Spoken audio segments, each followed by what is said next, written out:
earbuds in. Maybe that'll make things a little better for us. Let's see if that. Oh, all right. Hopefully you guys can hear me. Everybody hear me okay? So thought I'd open up the mail here before we get started on talking about the emerging economies. Let's see. This morning, my friend Ginny and we went up to the Cottage Bakery up on the Long Beach Peninsula. Went and got some donuts up there.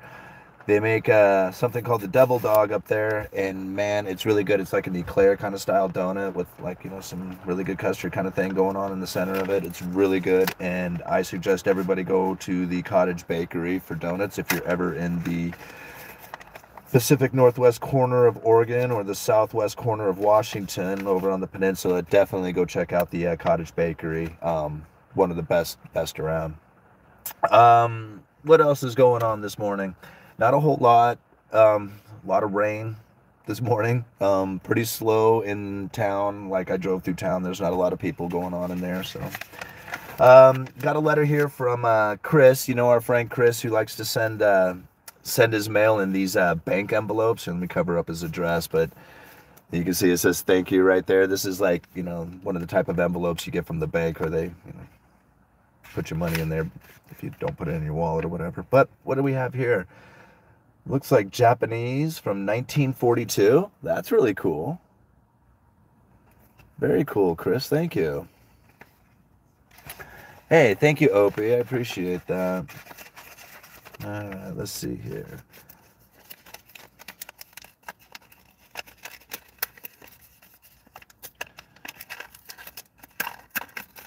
Oh, it's a bunch of coins. Okay. Oops. I'm trying not to tear because I think he does have some written down here. Oops. Okay, it says 1942 Japanese yen 50 note. Right there. 1986 Ecuador quarter. Very cool. So you guys know that I love coins. Let me see if I can get it without a bunch of glare on it. There you go. Very cool. Thank you for the quarter. 1942 Mercury dime. Very nice. Love those silver dimes. And I love these Mercury dimes. They're very cool. I know. All right, then we got a 1977 CAD nickel, Canadian nickel. I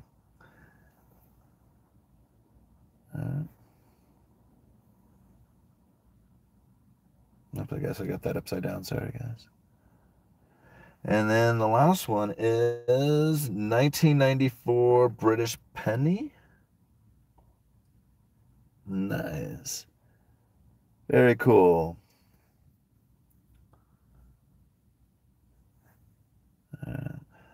Well, thank you very much, Chris. These are very cool pieces to add to the collection. You're so rad, man. I really appreciate it. I really need to spend more time on my coin collection and really kind of organize it out so I can display it, show you guys sometime all the different nice pieces that I've collected over the years, and some of the really nice pieces that people have sent me. Let's talk a little bit about these emerging markets. So if you see down in the description, I have posted a bunch of links to different articles talking about the credit or the currency crisis that I feel that is going to be coming soon. Many nations, many corporations around the world have written contracts that are due in US dollars. So much of their corporate debts or sovereign debts, much like what's taken place in Russia or in China, has these bonds that are due in US dollars. Well, the US dollar is actually strengthening. A lot of people don't kind of grasp that when they think about like how price inflation has gone pretty much rampant and your dollars are not going nearly as far. It's hard to imagine that being like a strengthening thing taking place, but it's a comparison to other currencies that are out there. So go and look at like the dollar index, and you're going to see that the dollar index has been climbing pretty much all year.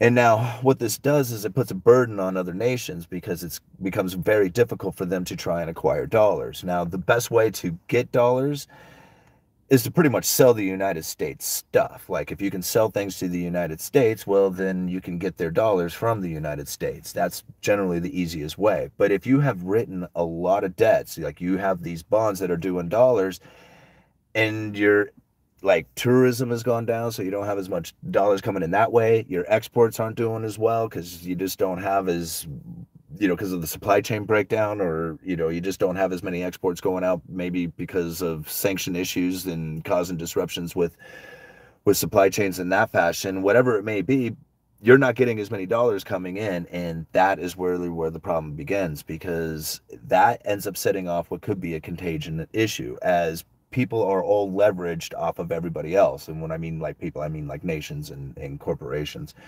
have leveraged themselves off of everybody else. So if one nation goes down, the possibilities that it could take down other nations with it are quite extreme. They are elevated quite high. Like if Sri Lanka goes down, not so much of a big deal. Like, Sri Lanka is fairly small. Like the idea that they have a bunch of people exposed to their debt that's going to drag them down probably is not nearly as high as Russia is. Like if Russia goes down, they go into default, their corporations go into default. Now you got a serious situation coming on hand, as the contagion can really start to pick up. And if you read those articles down in the description, you're going to see that.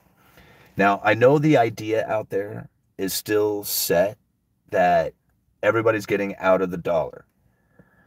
That's kind of true, but you got to think of the reasonings behind it. Like a lot of people are looking at, say, some of the foreign holdings of U.S. treasuries, and say when the U.S. treasuries are being sold off by these foreign nations, it's because they're trying to get out of the U.S. debt. They don't want this exposure to it. But really what they're trying to do is get a hold of dollars. And the easiest way to do that is to sell treasuries. Treasuries are almost as good as dollars. They're the most liquid asset that you could have, next to having dollars themselves, which, so if you have treasuries and you're selling treasuries off, most likely you're trying to get a hold of the dollars. And then if you go and you look at like cases like Israel, now I'm not saying this is the case, but it seems to me that the dollar is a lot harder to get than, say, the yuan is. And since there's a lot of trade now taking place with yuan, it does make a lot of sense that you would put it on your balance sheet. It's not necessarily you're trying to get out of the dollar, as much as it is that the dollar is a lot stronger than these other currencies are out there. So trying to get a hold of dollars is difficult. Makes sense to get a hold of yuan when there's a lot of trade still happening in yuan, especially if you got Russia and other places who are willing to do deals in yuan, if that's the case that happens to be. Now, again, like I'm looking at Israel as a possibility. I'm not saying that's the case. It just kind of feels that way to me when you think about the other nations out there who are in such desperate need for actual US dollars. All right, let's see what you guys are talking about. 200 of you in the chat today. Please, guys, like always, if you could hit the like button when you're in these live streams, it really helps for getting the algorithm to pick up this video and spread it out there. If we can get more people watching, we get more comments into this live stream, we get a much better idea on some of the things that are taking place out there in the world. So yeah, let's get more of those thumbs up. I really appreciate it. Hey UE, thanks for the vids, brother. Keep them coming. Well, I really appreciate that. Infrared Survival, I thank you very much. Let's see here. Good afternoon, Kevin. Thank you, Kevin. Kevin always sends me emails on holidays and stuff like that. I really appreciate that, Kevin. Thank you. All-nighter, lots of laughs. Bacon was the best at meat bingo. Yeah, we do love giving away that bacon at bingo, don't we? Did someone say bacon? All right. Let's see here. I love the dice, bro. Lots of laughs. All right, let's see here. How is your homeless friend? He was doing okay. So it was kind of funny. Guys, okay. So dude's okay. He's a nice guy. He really is, right? I mean, for the most part, he was parked over here. He picked up all the trash that I saw that was around his car. But I went over, I gave him the jump, right? And it was kind of funny because I pull out the cables, I hook his car up, and it takes him like 5 minutes to get the car started. Like, I don't know if he couldn't find the keys or what, but eventually he gets the car started, right? And so I pull the cables off, and his girlfriend was just like, "So you going home to your wife?" And I'm like, um, going back to work. And she says, but then you're going home to your wife. And I was like, yeah. How many beers you got? Just kidding. I didn't say that. But she did ask me, like, you're going home to your wife. And I'm like, I thought, what a bizarre question to ask. I just jumped your car. I don't need anything from that. His name is Holmes. I don't think his name is Holmes. I just call him that. All right. Let's see here. Let's get UE to 100K. Yeah, it would be cool to be at 100K. I was thinking I'd throw a party, 100K party, and I'm not sure what kind of party I would throw because I don't really drink alcohol. I don't drink alcohol. And I thought it'd be fun, like, what would be something that would be interesting to do for a 100K party? And I think, maybe I'll get a bunch of tattoo artists together or something, and we just get a bunch of friends over and get tattooed. Sounds fun, doesn't it? All right. Haha, trying to sell. Okay, Simon, do you think the dollar could be backed by Marlboro Reds? Backed by tobacco, not really.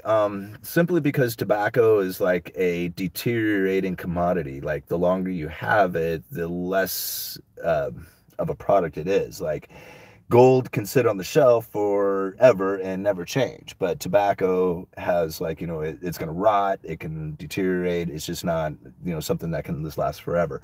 So no, dollars can't be backed by Marlboro. I mean, they could be backed by Marlboro cigarettes, but not any kind of legitimately way. Legitimately way. Anyway, dollar will be backed by real estate. It kind of really is, if you think about it. When the Federal Reserve buys mortgage-backed securities and they put those mortgage-backed securities on their balance sheet, that's really backing the dollar, not necessarily by real estate itself, by the property, but by the mortgages that are going to buy that property. And since the mortgages have like the property as the collateral, then really it is the real estate that's backing a lot of the currency that's out there. So dollars are kind of backed by real estate. All right, we should be grateful if we live with the dollar, but realize that we will have the furthest to fall when the time comes. Yeah. When will the dollar be backed by Bitcoin? Yeah, I don't know if the dollar will ever be backed by Bitcoin. I mean, I think that's probably, that would be something that, like, I mean, to try and take on that as like a real concept, like, okay, we're going to back our currency by Bitcoin. Like, you can only have so many dollars in circulation on account of how much Bitcoin you have in a particular, like, government held wallet or something like that. I can only assume that would just lead to leveraging, and you would end up with something very much like what happened with the gold standard, as there would be a fiat currency out there in competition with it, with a partial backing of Bitcoin to it, until eventually it became so diluted that you would just have to remove the Bitcoin as the backing altogether. So I don't really see, like, Bitcoin becoming a backing to the dollar itself. I mean, not in any kind of, like, lasting effect anyway. So I see a $10 super chat came in. Who sent that one? Miles, thank you so much. $10. Gold, silver will never break out. It will go from 2,000 an ounce to 2,000 Fed CBDC units of ounce gold. They will never let spot run. They will throw the breakers. I mean, I could see that as far as, like, not letting it, like, they would never let it happen by choice, but then they may come to a point where they just don't have a choice in the matter. Oops, let me put this back here. Sun actually is coming out. Even my phone. Sunscreen right there behind it. There we go. So it could come to a point where, like, the governments don't really have any control over the pricing anymore. Like, as of right now, they do. Like, you got these paper manipulations that can pretty much put the spot price wherever they choose to put it. But if the people start, like, becoming of the mind that they are going to get their physical silver or their physical gold. And every single American goes out there and says, I'm just going to get a hold of 2 ounces. Like, I am going to take physical possession of 2 or 3 ounces of silver, and I don't care how I do it or how much it costs to get there. It would start wiping out a lot of the physical supply out there. And if you have a product that you are trying to build and it requires silver to do it, you will pay just about any price to get a hold of that thing. So it is a manipulated, commodity within the markets itself, and the way they can do it with the paper derivatives and stuff like that. But if it, like I said, if it ever came to a situation like that where the physical was actually being delivered and taken out of supply, then you would have a situation where you could see the metals really start to skyrocket, as it doesn't matter what's happening on the futures market or with the paper market. That factory over there demands silver, and they're going to pay for it. All right, let's see, onward here. Have you watched the last raft of BIS videos? I have not, as far as the last from the Bureau of International Settlements. I have not watched the last ones. The few that I have, talking about cryptocurrencies and mostly like the central bank digital currencies, it very much seems to me that we are headed into a situation where I feel that a lot of stuff is going to end up getting tokenized. And what I mean by that is, like, all commodities, all nations, all stuff is going to end up going to a blockchain technology where everything gets tracked and traced and followed. And yeah, it becomes, I don't know how to quite say this, but quite controlling, I mean, in the end. And so I can see where, like, the Bureau of International Settlements and IMF and, the central banks around the world are all going to get together and start moving more towards that digital concept, that digital currencies and blockchain technologies. All right, nationalize. Let's see. If you are uneducated, then how can you read this? I'm not necessarily uneducated to the point that I can't read. I mean, I can read. I don't read well. I can't read for any length of time. And when I mean I can't do it, it's just like, it's really like anything beyond 10 minutes and my mind just drifts off into other things. I've never went to school for any of this stuff. So, I'm at as far as being uneducated, I mean, that's the case. Like, I've never went and studied any of this stuff or in a classroom or anything like that. Everything that I've learned from listening to other people, watching YouTube videos, reading news articles, reading Federal Reserve speeches. Anytime I saw something that said, like, like when I started off, mortgage-backed securities, what's a mortgage-backed security? I mean, I'm typing in there and reading about mortgage-backed securities. I mean, I don't know how it is that I even got into this subject, that I would study it so relentlessly like I have, but it's just what I do. So yeah, I am uneducated on this stuff. All right. Let's see. Agree about tokenization. Probably is a blockchain-backed real estate title and transfer company. Yeah, I could see where, like, even like you could tokenize a house, and like you could buy, like, you could have like houses owned by several people. Like, everybody could, like, you could have 50 people who own a particular house. And as the, or you can lend to like an individual, like 50 people could lend to an individual to buy a house. And as that person is paying back the house, 50 people get their wallets filled once a month with, the paying back of this particular property. And it's all done through blockchain technology, like not running through any other mediaries. It's just, anyway, it's kind of a weird thing to wrap your head around. But I could see it taking place. Zero common sense saying there is no inflation for a year. I don't know who said that there's no inflation for a year. Now, again, you have to think about inflation as the expansion of money and credit. There's zero doubt in my mind that we have had a serious amount of expansion of money and credit taking place.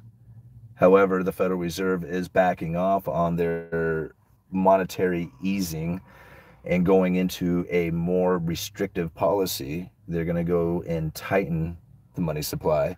They're going to start pulling currency out of the system. When they start selling treasuries or allowing treasuries to roll off their balance sheet, that is dollars coming back to the Federal Reserve and not in circulation. That is deflation. That is the definition of deflation. Now, the symptoms of inflation and deflation are the prices that we see on the goods and services that we buy. That's not inflation itself. That's the results of inflation. Inflation is the expansion of money and credit. So now what we're going to see here going into the future is deflationary scenario. People aren't going to recognize it because the prices are still going to be elevated or may even still continue to go up, right? It's the results of the previous expansion of money and credit that had taken place. Is that going to last forever? I doubt it. Now, you want to see deflation, go and look at what the bond prices are doing to some of these corporations. These bond prices are falling, the yields are rising. Right? That's the start of it. These guys are going to have trouble rolling those old debts over into new debts. And if they start having trouble doing that, how are they going to come up with the money to pay their bondholders? They're going to have to start selling their assets. Now, you think about it, a lot of these corporations who have been gorging on cheap debt for the last 2, 3, 4 years have been taking that money and buying back their own stock with it. So now they're sitting on a lot of their own stock that they have used borrowed money to purchase. When it comes time to pay back those bondholders, they're going to have to sell a lot of that stock. What's going to happen to the stock market when that happens? If they're not selling that stock, what are they going to do? They're going to start laying off people. They're going to start cutting whatever it is that they need to do in order to gain profit or to gain that money. So we could see a serious downturn in the markets, and we could see something as far as a true recession and downturn as far as like prices and deflation and stuff like that come from all that. Now, granted, if you're just looking at the now at the store, like you just go to the store and you're just looking at the price and say, that's all I need to look at. That's it. I don't need to look at anything else. That's the bottom line. That's the problem right there. That's what's eating into my wallet. Then you're going to miss it, right? You're going to miss out on your opportunity to pick up assets at an incredibly cheap price. Listen to all the talk about recessions. Recessions are sales for the rich.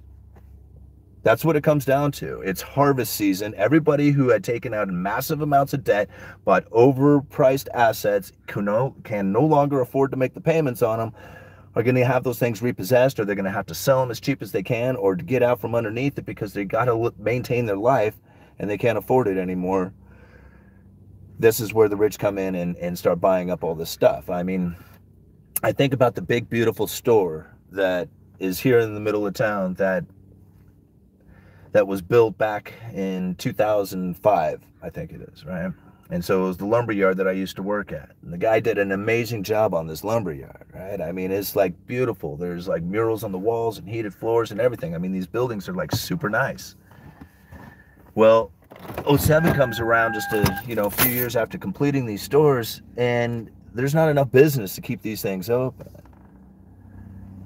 But these big, beautiful buildings are still there. I mean, he had to take out debt to build these things. Can't afford to pay it anymore. He's going bankrupt. The bank that lent him the money went bankrupt, but the buildings still exist. Somebody's going to get those buildings. Somebody gets those big, beautiful buildings.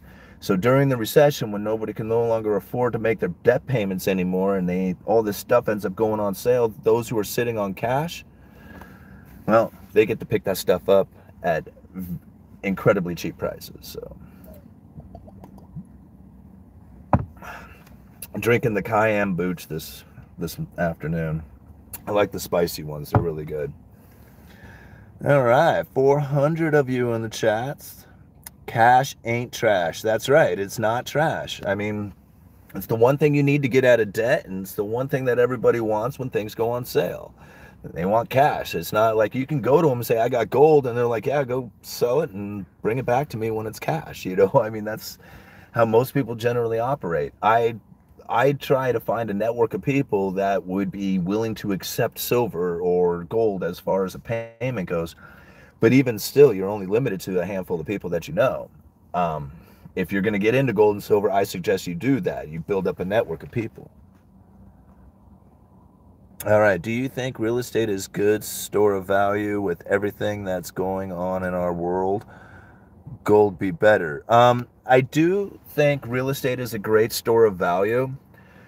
The only, excuse me, the only issue that I really have as far as holding real estate as a store of value is that what happens when you need to get a little piece of that for an emergency, like you only need $5,000 or something like that. How do you get $5,000 off of your property unless you take out some kind of equity loan or a third party kind of way of getting that money off of there?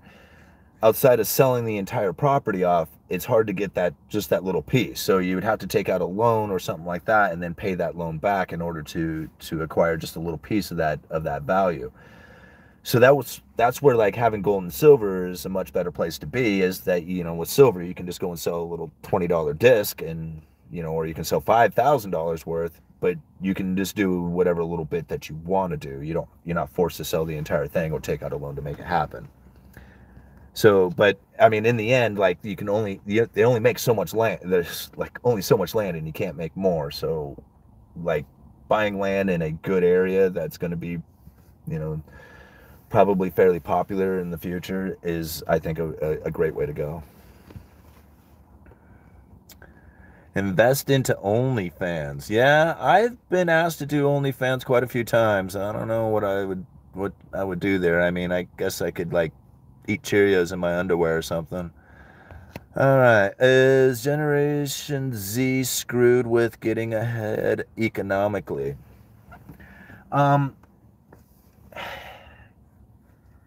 Yes, if you want to follow the traditional way of doing it.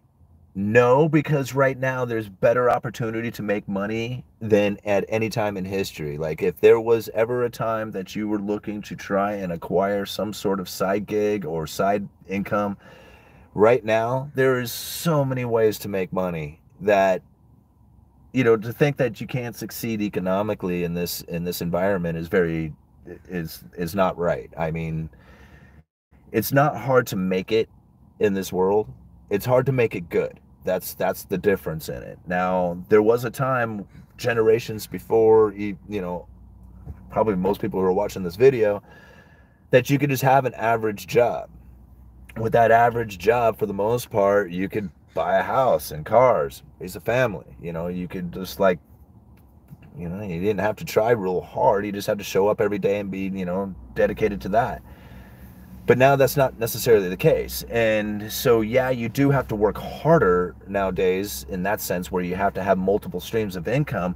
But there's so many ways to get multiple streams of income. It's really not that hard to do it. You know, you just have to be, you know, somewhat motivated in that sense, and then, you know, try and find those things. You know, like, I know not everybody can do a YouTube channel, but people can do affiliate sales on Amazon, or you can, you know, figure out other things to do. I mean, there's a lot of stuff out there. I mean, a buddy of mine used to flip things on the market, you know, on the like Facebook market sites or Craigslist or stuff. And I mean, the guy would flip items in a day and make, you know, 50, 60 bucks on just like, you know, a generator, or, you know, make a few $100s on a car or something like that. You know, there's a lot of different ways that you can go about making money these days. And so, yeah, I don't think they're screwed at all. Thank you, Glenn, for the $10 Canadian stream of income. Thank you very much. I really appreciate that, man. Then why aren't you a billionaire? Well, I'm figuring this stuff out. Give me some time, man. I mean, you know, I mean, it was not even 5 years ago. I was $20,000 in debt and didn't even have a car to drive. So, you know, I mean, I think I'm doing okay. I'm trying to move forward here, you know? All right. America first. It is inevitable. Nick J. I'm not sure.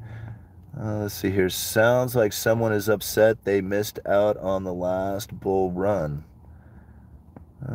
Should I scrounge and overpay on a condo and have a fixed mortgage, or continue to rent when rent goes up every 20% every year? It goes up 20% every year. Well, I don't know. You know, I'm looking at the rents around Astoria right now, and I looking on Zillow, there was one house that I saw was something like $3,500 a month, 3 bedroom. There's apartments that rent out for like $1,800 a month, and you can get like a $500,000 loan right now for like, even at the interest rates that they are right now, it's like $2,500 a month. Not even that, somewhere between $2,000 and $2,500 a month. In that sense, I mean, if you're talking like a monthly income or monthly payment or something like that, then yeah, I guess it would probably make sense to get into the condo. The only thing that I would be worried about that is that, like very much in my case, is that you're taking on a hell of a lot of a liability, and if you are sitting in a place where you rent and you have a lot of assets and you can continue to build those assets while staying 100% out of liabilities, like zero liabilities, 100% assets, at the end of the day, you're going to do really well because you can buy whatever assets you want outright without having to pay interest on any of those things. Like, if you were to put a house payment into an interest-bearing account, the chances of you being able to own a house in 15 years is going to be much better than if you were trying to buy a house on a 30-year fixed income or a fixed rate and trying to pay that thing off earlier. So a lot of people will argue with that. You're just throwing your money away when you're renting. You're not. You're buying freedom, right? You're not required to make a rent payment. You're only required to make a rent payment every 30 days. When you buy a house, you're required to make a payment every 30 days for the next 30 years. There's a big difference inside of that. You ever come to a point where you can't make that payment and you have trouble selling that house because you're underwater on it, now you're screwed. You lose your entire life. Everything in your life goes to shit. You can't pay rent for 30, then you're out on the street, but you didn't lose anything. You still got all your assets and your whole life. You just need to start, you just need to find a place to be. You do that on a house, and it takes 10 years out of you. Believe me, I did it. All right, we're down here to the bottom. Let's see here. Invest in ramen noodles. Yeah, that's probably not a bad place to be. All right, food is up 50% by me already. Yeah, food prices are moving up, and they're going to continue to move up. You're going to find things like food is going to stay elevated for quite some time, but then, luxury items, things that you have to take out a loan for, those are the things that are going to stop going up and may even start coming down. Could find them come down dramatically if the interest rates really move up like the Fed wants to go. I mean, 3.5% on the Fed funds rate is like, that's insanely high. Like, it's hard for me to even try and fathom what that's going to do to the economy. I just have a hard time believing that they would even get it there. Not saying that they won't get to 3.5, but it's not going to stay there very long. Not in my opinion. Like, it's funny because, like, I was even reading where Evans, one of the Fed presidents, he was saying something about, like, we want to get it to 3.5% and see how the economy is behaving. Like, you want to get it to 3.5% and then see how that is going to affect the economy. But really, once you get it to 3.5%, it's still going to take another 6 months before it has the effect on the economy. Now, you're probably going to see the effects of it as it's moving up. But interest rate moves at the Fed funds level really takes much, much longer for it to actually have a real impact on the real economy. The markets will deal with that right away. Like, they'll, like, adjust what they feel about the interest rates. But the real impact on the economy doesn't happen for many months down the road. So for him to say, like, we're going to get it to 3.5% and see what the economy thinks of that, or see how things are going, well, you have to get it to 3.5% and then wait 6 months before you can see what it's going to do. So obviously that 3.5% is a psychological thing. He's trying to put that image out there for people to know about, for them to react to, for them to be fearful of. They're trying to slow down the inflation expectation. They're trying to stifle that thing. Yeah. And if they can get it to 3.5%, I think they will. All right. Oh, hey, there we go. Another super chat from HB. Thank you so much. Was there another one up there? Yeah, there was. Whisper of Love. Thank you so much for the 4.99. Where are you? When are you coming to Vegas to spend some money? Do you gamble? Um, I don't really gamble. No. I mean, I have gambled in the past, but it's not something that I'm just like really into doing. So, but I would love to go down and hang out in Vegas. I mean, I've never really been to Vegas. I mean, I've been to the airport, but that doesn't really count, you know. So, all right, Simon, for people interested in acquiring real estate, remember interest rates are cyclical. While they may be going up now, they will come down again. By now, then refinance in the future. Thoughts? Well, that's true, but the prices are still elevated, right? So if the interest rates are meant to bring the asset prices down, then really you would want to buy that asset once the prices have come down, even if the interest rates are high, by that theory, so that when the interest rates do come down, you're going to be paying a lesser interest rate on a depreciated asset. But right now, the prices are still elevated. So yes, I mean, in a sense, at 6.75% or whatever they are right now, which is just insane to think, because just like at the beginning of the year, they were at 3%. So mortgage rates have moved up quite dramatically, but they're not done yet. 3.5 on the Fed funds is still a long ways away, and they're talking about not having that in place until the end of the year. So we could still see real estate mortgage interest rates going up quite far from here. I mean, and if that does take place, it's going to push asset prices down, or at least have some sort of impact on it. Oh, we got a dog running around over here. So yeah, by that sense, you could refinance later on in the future, but then, you know, what if you bought an asset hoping to refinance in a couple of months, and now you're sitting here in this situation where now you're at 6.75 and you can't even refinance, or you don't want to because of the interest rates being so high. All right, moving onward. Did I miss another super chat there? Okay. Alrighty. If real estate crash happens, will building costs get cheaper?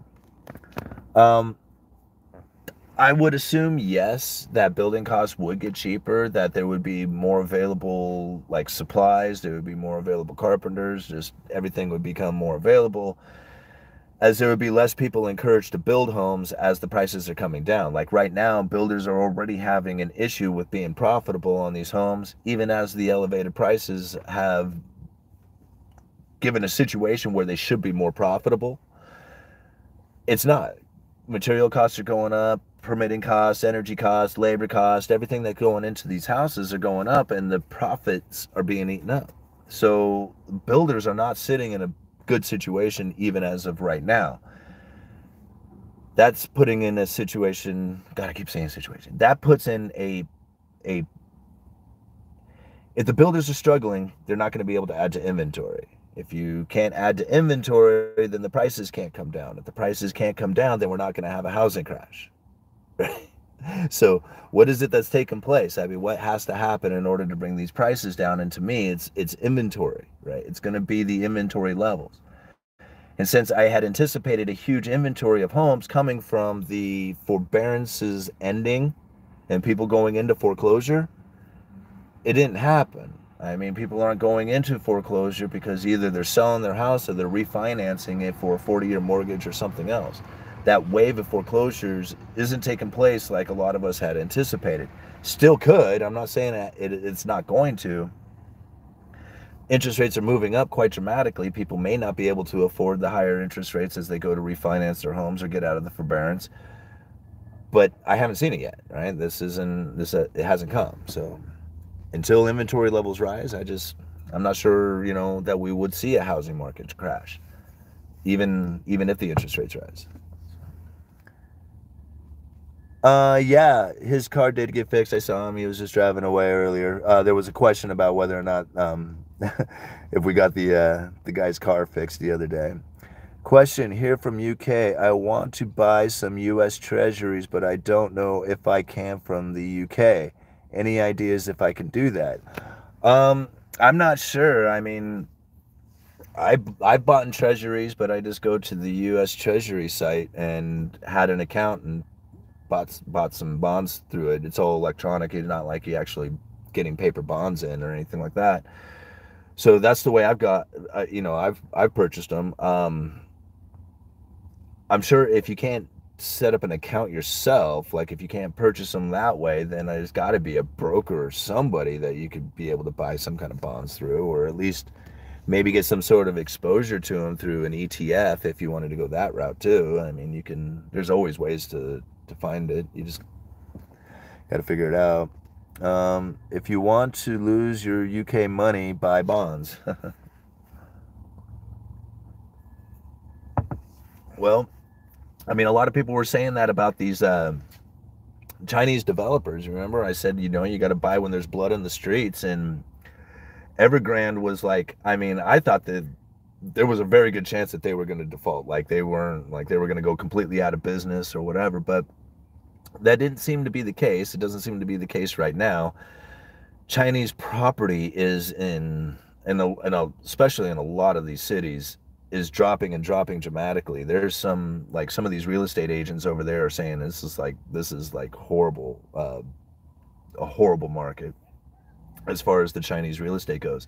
Now, if you're a buyer, then you're probably, really encouraged because the prices are coming down. But the property developers over there, when they started raising the interest rates in China, those guys got hit hard. And when their bond prices started falling and their yields started rising, it really started setting off a contagion amongst the other developers within that nation. Now, it looked like a lot of these guys were going to default and that there was going to be some like major pain felt to that particular industry. But it seems now that it's kind of turning around. Like, these guys, they're starting to have their bond prices are starting to move back up. The yields are coming down some. It looks like there's more activity as far as like getting the projects up and moving again.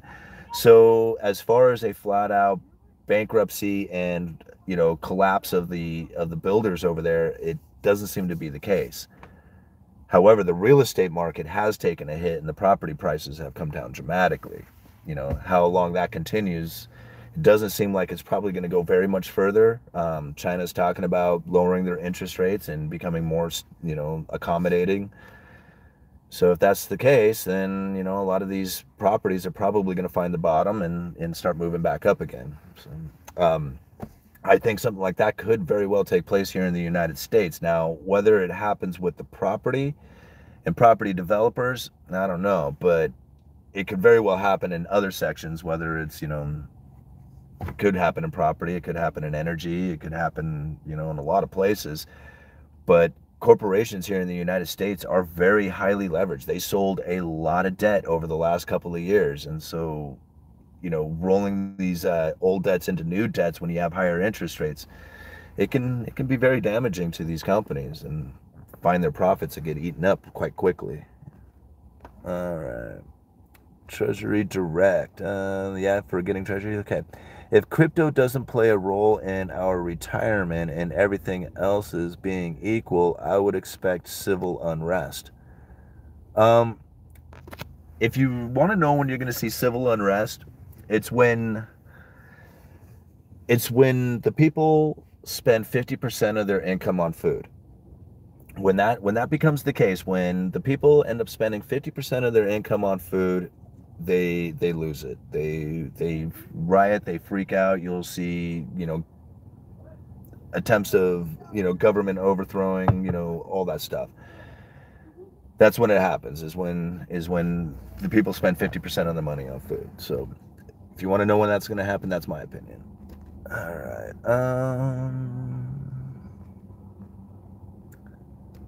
If for some reason crypto won't work and the system dies, the only thing you need is gun and a remote location.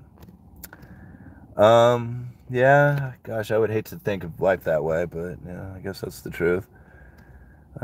HB, no opinion. I am a debt-free rancher way out of the timber sticks. Yeah, being in a remote location during civil unrest is probably the safest place to be. I mean, you certainly wouldn't want to be in the city. Okay, won't happen in the U.S. Too much fluoride in the water. Yeah, there's a... people are pretty well... I don't know. I think that there would be, like, I mean... You see the way some of the people react in Portland, like they riot and they don't even really know why. Like they have these reasons, but they don't even they don't have any good reasons. Not in my opinion anyway. How much longer for $10 gas? Yeah, I don't know. I can't imagine $10 gas. Like not for very long. Like how many people would actually be traveling around buying $10 gas? Like I mean, people would just stop driving, and then you'd have gas like not being sold, and then oil companies would end up having having their profits dropping, and the next thing you know, prices come down, and that's how it works. I mean, there's no cure for high prices like high prices. You got to remember, guys, like a lot of this stuff isn't the monetary policy. A lot of this is supply chain breakdown. I mean, that's really what it came from. I mean, it's like the unavailability of stuff. Think about all the quantitative easing that took place after 2007. I mean, the Federal Reserve went from a balance sheet of $850 billion to $4.5 trillion and did not get the inflation that they were expecting. Like they were shooting for a 2% target and they barely achieved it. They were able to get a 2% target a couple of times, but for the most part, they ran under it. So $4.5 trillion printing failed to get the inflation that they were expecting. The expectation of inflation was quite high, and they were able to get a lot of things to come from that inflation expectation. This time around, they had a severe supply chain breakdown, did the quantitative easing, and then screamed over the massively over the media about how there was all this inflation taking place, and it scared the hell out of everybody, and they went out and started buying stuff more than they wanted, paying higher prices for it, thinking that they were going to either one, miss out on it because of the supply chain breakdown, or two, that they weren't going to get it because the prices were going to go up, so they hurried up and bought it now. This inflation expectation is a self-fulfilling prophecy, right? The Fed talks about it all the time. I mean, they refer to two different things, inflation and inflation expectations, because the inflation expectation is really what they were shooting for, because that's what really produces the inflation. It gets you out there spending your money. If you weren't scared of it, if you weren't scared of inflation, then you wouldn't be worried about going out there and buying that stuff, hurrying up and getting it before you miss out on your chance of it. But if you're in fear of it, and it's pumped out every single minute of every single day on every single mainstream media, that's what's going to happen. I mean, and that's what did happen. Think about it, like if we didn't have everything get shut down, would we have seen the same inflation that we are seeing today? I doubt we would have. Like, it took the pandemic and the breakdown of everybody not going to work and not producing and not shipping, and then making it very difficult to unload ships and move shit through the country. I mean, put all that stuff together and let's think about all the stuff that it could possibly have been outside of the monetary policy of things. I got another super chat back there. Wait, who sent that one? There it is. Thank you from Not Your Problem for the $2. Everything. God, what does that say? Oh, enjoy bipolar weather today. Take care. Yeah, right. Now it's sunny. It was just dumping buckets a minute ago. All right, here's another one. $4.99 from T Proven. Is that what that says? Just wanted to let you know I used your video and links as sources for an assignment for my supply chain management course. Thanks for your discussions. Well, thank you very much. I really appreciate you finding enough value inside of my videos that you're able to share them and create a discussion for other people to listen to. I mean, I'm just out here giving it the way I see it. I mean, I'm not trying to make things up or make you believe any particular direction. It's just these are really, truly the way I feel and the way I see things. You know, a lot of times when we follow like mainstream media, we're following the herd. We're following, you know, what it is that everybody is supposed to be thinking or think that everybody is supposed to be thinking. And there's that's not the way you're supposed to go about life, right? I mean, if you just follow the herd, you might as well just show up 9 to 5 and not worry about anything and not strive to do any better in your life. I mean, I don't know what got me off on that, but thank you for you know, for finding enough like I said, for finding enough use out of these videos, or what? Let's see. No cash is king. No cash is king. Well, I don't know about that. Congrats, Simon, on your house purchase. Would you consider investing in your company 401 or Roth if they gave you a percentage match? I do. I do invest that way.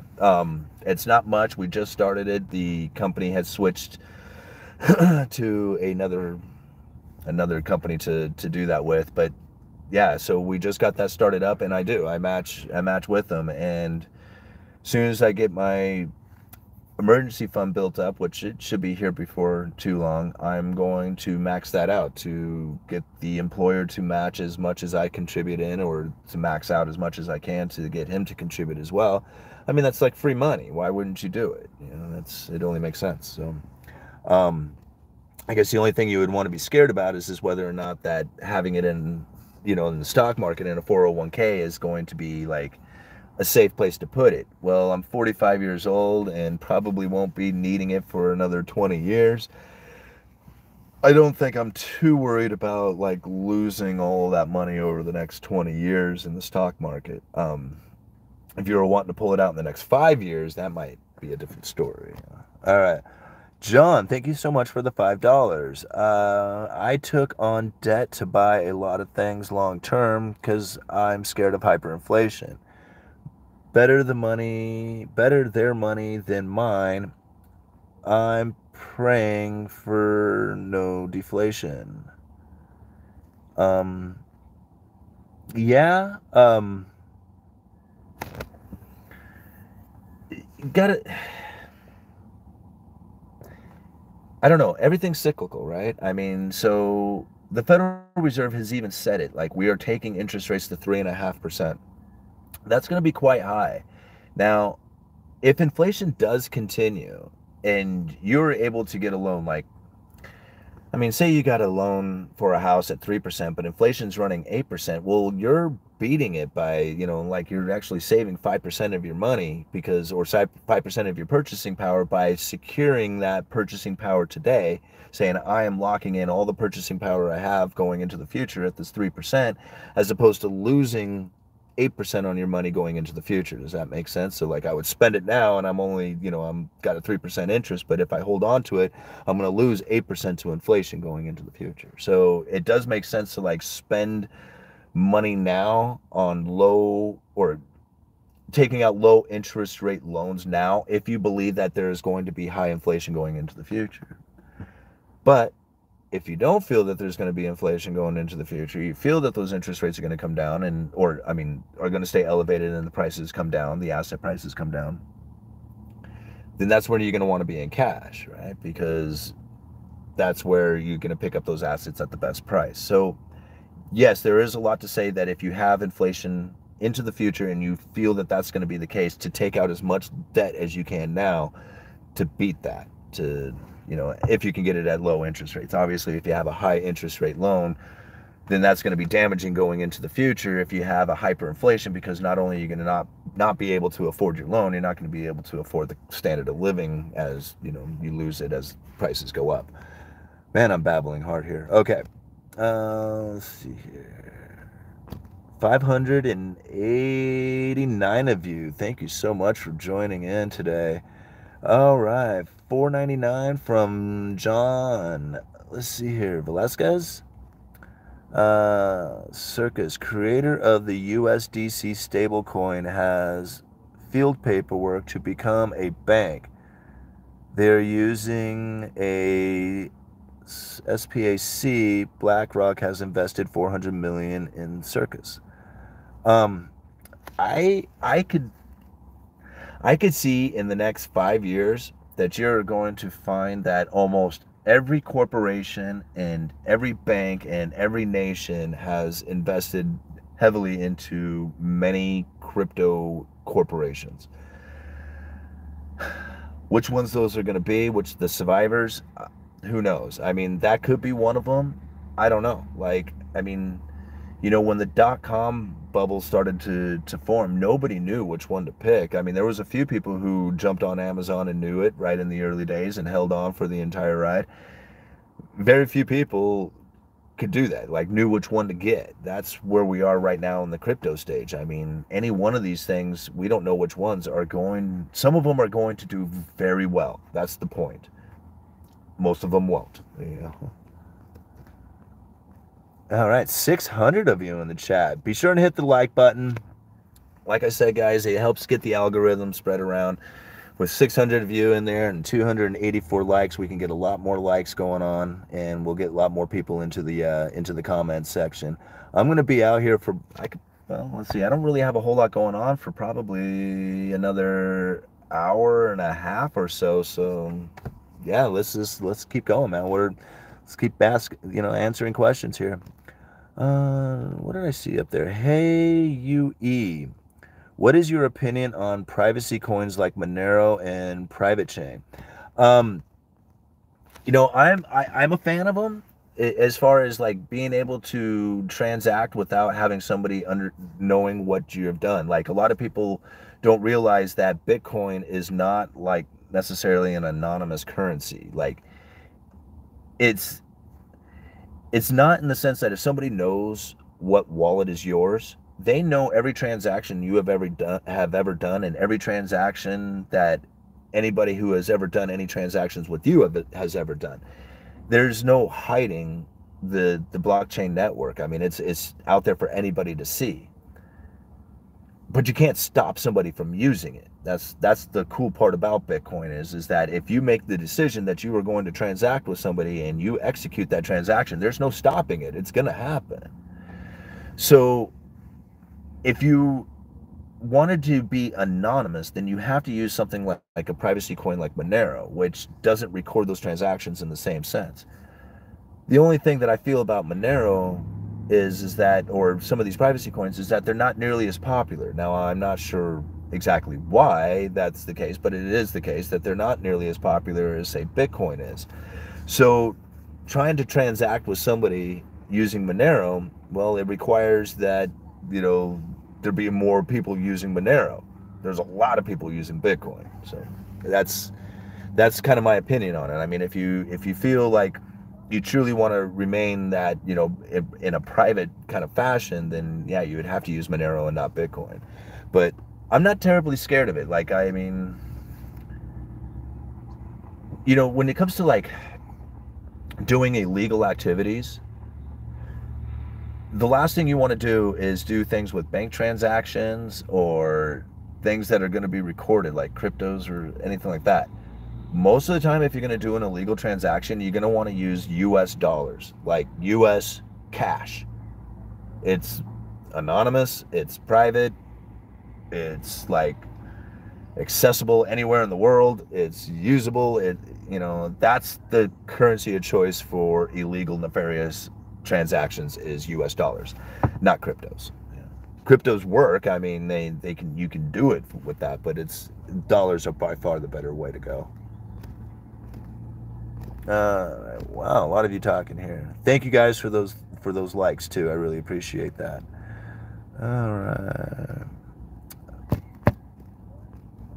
And don't put all eggs in the same basket. Yes, definitely don't put all your eggs in the same basket. You know, especially when it comes to cryptocurrencies.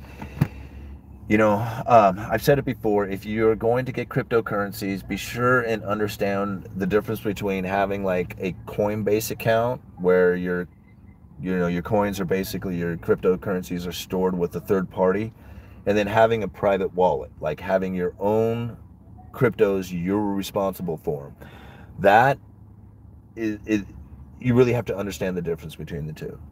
if you do own or hold on to your cryptos in a private wallet, be sure and secure your keys, those private keys. That is the only way that you're going to be able to access those keys or those coins again in order to do the transactions. Now, I have lost the private keys to an Ethereum wallet, and it bums me out because there's Ether and there's like tokens. I got all kinds of stuff in there, and I cannot get into it. So that's my bad. I wrote down the private keys. I did not store them safely. I can't get into it. So, you know, that's going to be like, you know, the major thing that you're going to want to do is secure those private keys if you get into cryptos. Hey, wow, thank you so much for the $50. What is that? Where's that from? Pandu, thank you so much. What do you think about Chainlink? To be honest, I own some Chainlink, but I don't really know a whole lot about Chainlink, other than I saw that they, you know, it was available for purchase on Coinbase, so I bought some of it. But to be honest with you, I don't really know a whole lot about Chainlink, not enough to give you an opinion on it anyway. Monero has disclaimer that in the future there could be technology that can decode transactions done today. I think that's the case with all encryption. I think at some point all encryption will become accessible. So all the data that is being transferred right now through the internet is being gathered and collected. Right? Even if it's encrypted, it's being collected and stored. Well, one day the technology could break all that stuff. So all these communications and all this stuff that's happening right now that is supposedly secret and private and not being seen by anybody, that could all change. And the truth of what's going on right now could really start to come out. Like, you know, all of a sudden all this and, you know, secret information and secret communications and, you know, ideas that have been taking place, all of a sudden we find that we have this information accessible to us and we learn what really is going on out there.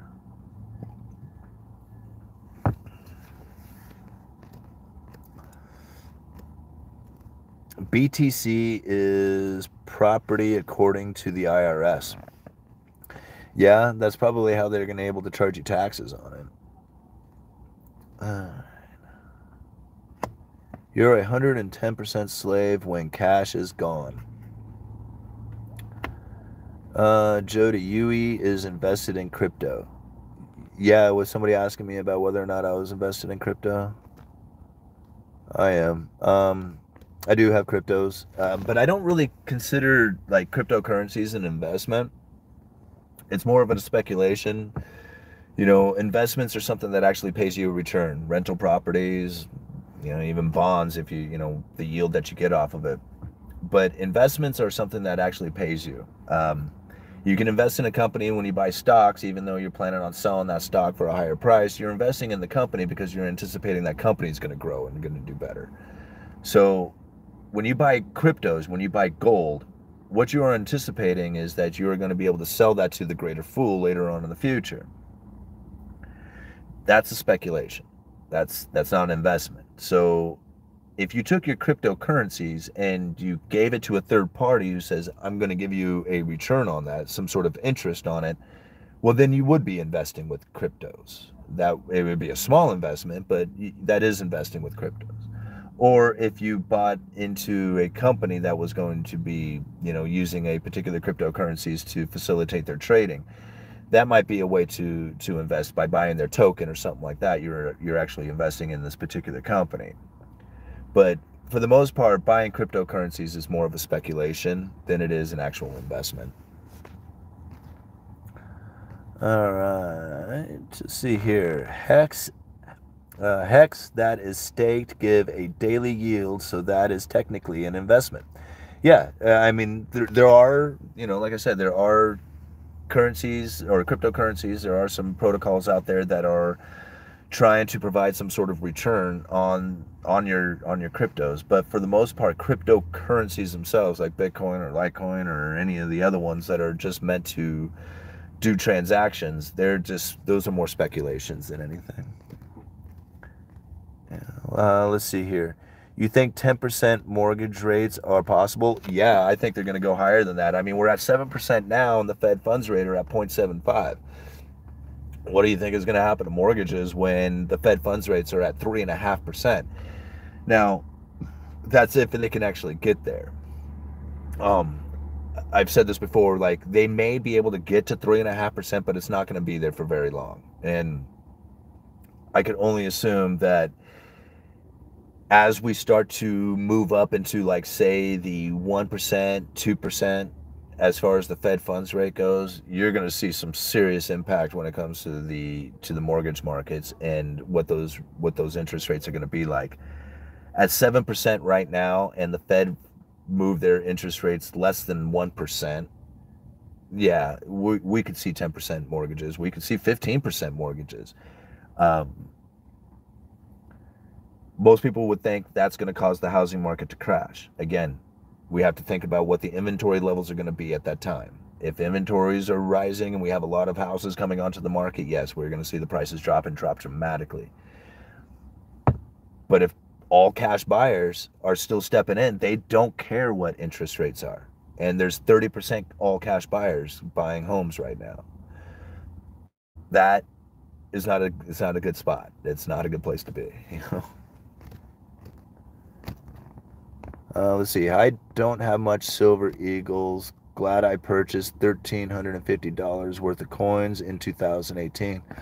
Yeah, you know, even if it's just one coin a week or one coin a month, you know, just picking up a little bit all the time. There's a couple of things that happen when you do this.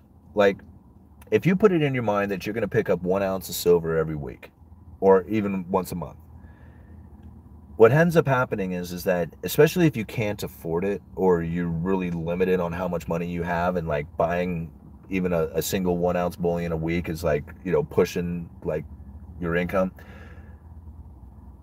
If you put it in your head you're going to do this, subconsciously you will make it happen. You're right. You won't buy that coffee over at the gas station.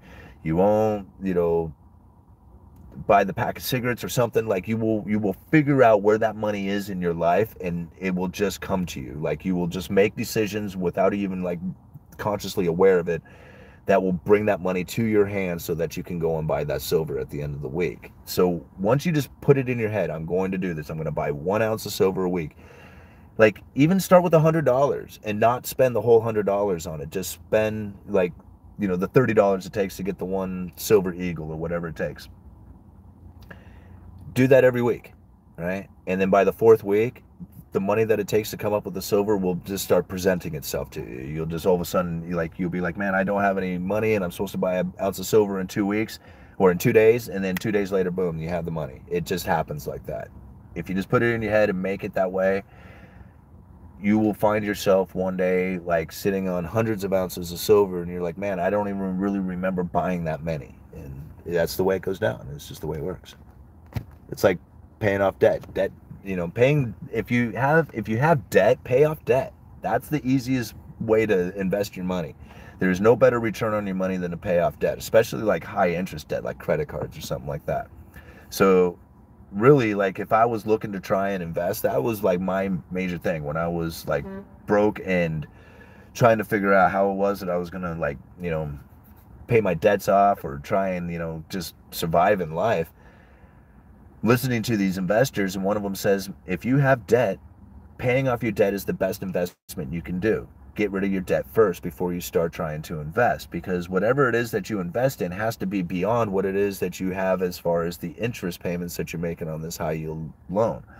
So you have to earn all this extra money. You have to be like a killer investor in order to pay off your debt with it. So it's just easier to just take your money and pay off your debts, get that paid down, and then move back into your actual investments of it. So really pay off your debts first and then move into, like, this isn't financial advice either. This is what I personally did. I paid off my debts first, then I moved into saving. Like, I wanted a substantial savings, emergency savings, you know, stuff that was away from the third party. So I got into cash, I got into silver, and I started getting into a lot more cryptocurrencies. That's when I first got out of debt. And then After I built up somewhat of an emergency fund, that's when I started to invest, started looking more into like getting into stocks, getting into things that I felt would give me more of a return, or more of the traditional investing kind of style, as opposed to these like speculative assets like gold and cryptos were. So that's the way I personally did it. It felt very comfortable to do it that way, and that's how I did it. All right. Get a chainsaw, grab some scrap metal, a few pounds of stripped copper from the dumpster is free. Silver costs dollars. Yeah. Um, yeah, I call that urban mining. I used to do a lot of urban mining where I would like, if somebody was remodeling a house or something, they yanked out all the copper wire. I used to go and like grab the copper wire, grab the copper piping, and just anything I could get that was made of metal, and try to recycle that.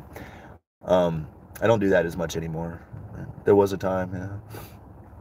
All right, not your problem. Thank you again for the $5. I wonder if going back to the traditional family dynamic will increase wages again, because you will cut the labor force by half, making it worse. Okay. Uh, no, I wonder if going back to the traditional family dynamic will increase wages again. Uh, there's a change happening. The family the family concept like we once had in this nation isn't much of a desire like it once was. It's very difficult to raise a family nowadays. It's difficult to get into a house. It's difficult to, try and be nimble enough with your kids in mind to be able to, like, say, move from one location to another. I mean, I hate to put it this way because having kids is a wonderful experience, but it's a burden, right? Having kids is difficult. It's expensive, and it requires more out of you than if you were just an individual person trying to take care of yourself. So trying to assemble a family, or try to assemble the idea of having a family, isn't exactly like isn't easy, but then it's not exactly like provided in the same way. Like we were talking earlier, there was a time when a man could have like a regular job. Like it didn't matter really what he was doing, as long as it was just like a decent job. That decent job would provide a house and a car and, the standard of living that they would need, in order to survive. Well, that's not the case anymore. You need two incomes in order to do it. And because it takes two incomes, the traditional sense of like the female role at the house, and I'm not trying to be like, sexist in any way, but there was like these traditional roles. You had the man who would go and work, and then you had the woman who would stay home with the kids and take care of the household. And that's really where this traditional American dream kind of came from, right? Is that there was this capability of doing this. Well, as time went on and things kind of eroded and the cost of living went up and prices of homes and everything else kind of got to a point where it took two incomes to make the family unit work, right? Which really wasn't a big deal. I mean, that's okay. Like, women get careers too, so that's actually beneficial. I mean, it's better. I mean, I'm not saying it's better to have a career as opposed to being at home, but, I mean, careers are fairly rewarding for an individual. So women move from being at home into a career positions, right? Well, that's cool. So now they can contribute to the household as well, and now like there's this more income coming in, and that provides for a better family, right? So you got more income, better possibilities, better chances, and all that. Well, as women started moving into this career move, right, more women started taking on like the idea of getting educated and getting degrees and becoming more of a professional. Well, as this started to take place, women who become professionals and start earning a decent income, the chances of them wanting to hook up and starting a family with a man who is not quite achieving the same level is very low. like that, the chances of that is not nearly as if it was reversed. Like if the man makes a lot of money and the woman doesn't, generally the man is okay with like bringing the woman on to the family or into the unit, so to speak, and then build it from there. But not so much the other way. Not so much the other way around. And that's just the way it is. Like, you know, if you think about it from like a primordial stance of things, then like, you know, a woman, you know, a female back in like in the caveman area had to stay home and be with, or stay at the cave and protect the stuff and whatever, while the pack of men went out there and tried to gather, you know, tried to go kill something and bring it back to the cave. Right. So if they were very successful at doing this, like they could, you know, go out and acquire whatever it is that they ever had put into their mind. They need to go, you know, get meat, get whatever resources they need. If they were really good at this and able to bring it back to the cave, well, then that means that the survival of the woman on the other side of the receiving end of this is going to be that much better. So like her attraction to somebody who is going to be able to provide is primordial. Like it's in them. Like they're looking for somebody who can do this, right? And then on the same sense, the man's looking for something on the other side of this is going to be like somebody who can take care of the things that they need while they're gone and away, right? So this like primordial instinctual thing that's happening there. Well, if women move out of that, like they don't need that man to provide for them, like they can do that all themselves, then inside of them they don't feel this need to try and bring on and take care of a man, right? They don't, like, that's not within them. However, taking on a partner that does at least as well as they do, if not better, well then that does like kind of attract them to the possibilities. But now we're in a time where more and more women are going to college. Not even more of them, like more than men are going to college. More women than men are getting degrees. More women than men are starting to become professionals and moving into these positions, and they're not taking on that family role anymore because they're not finding a pool of men out there that are going to meet the qualifications that they need or meet the standards that they're looking for in order to have that like family kind of thing going.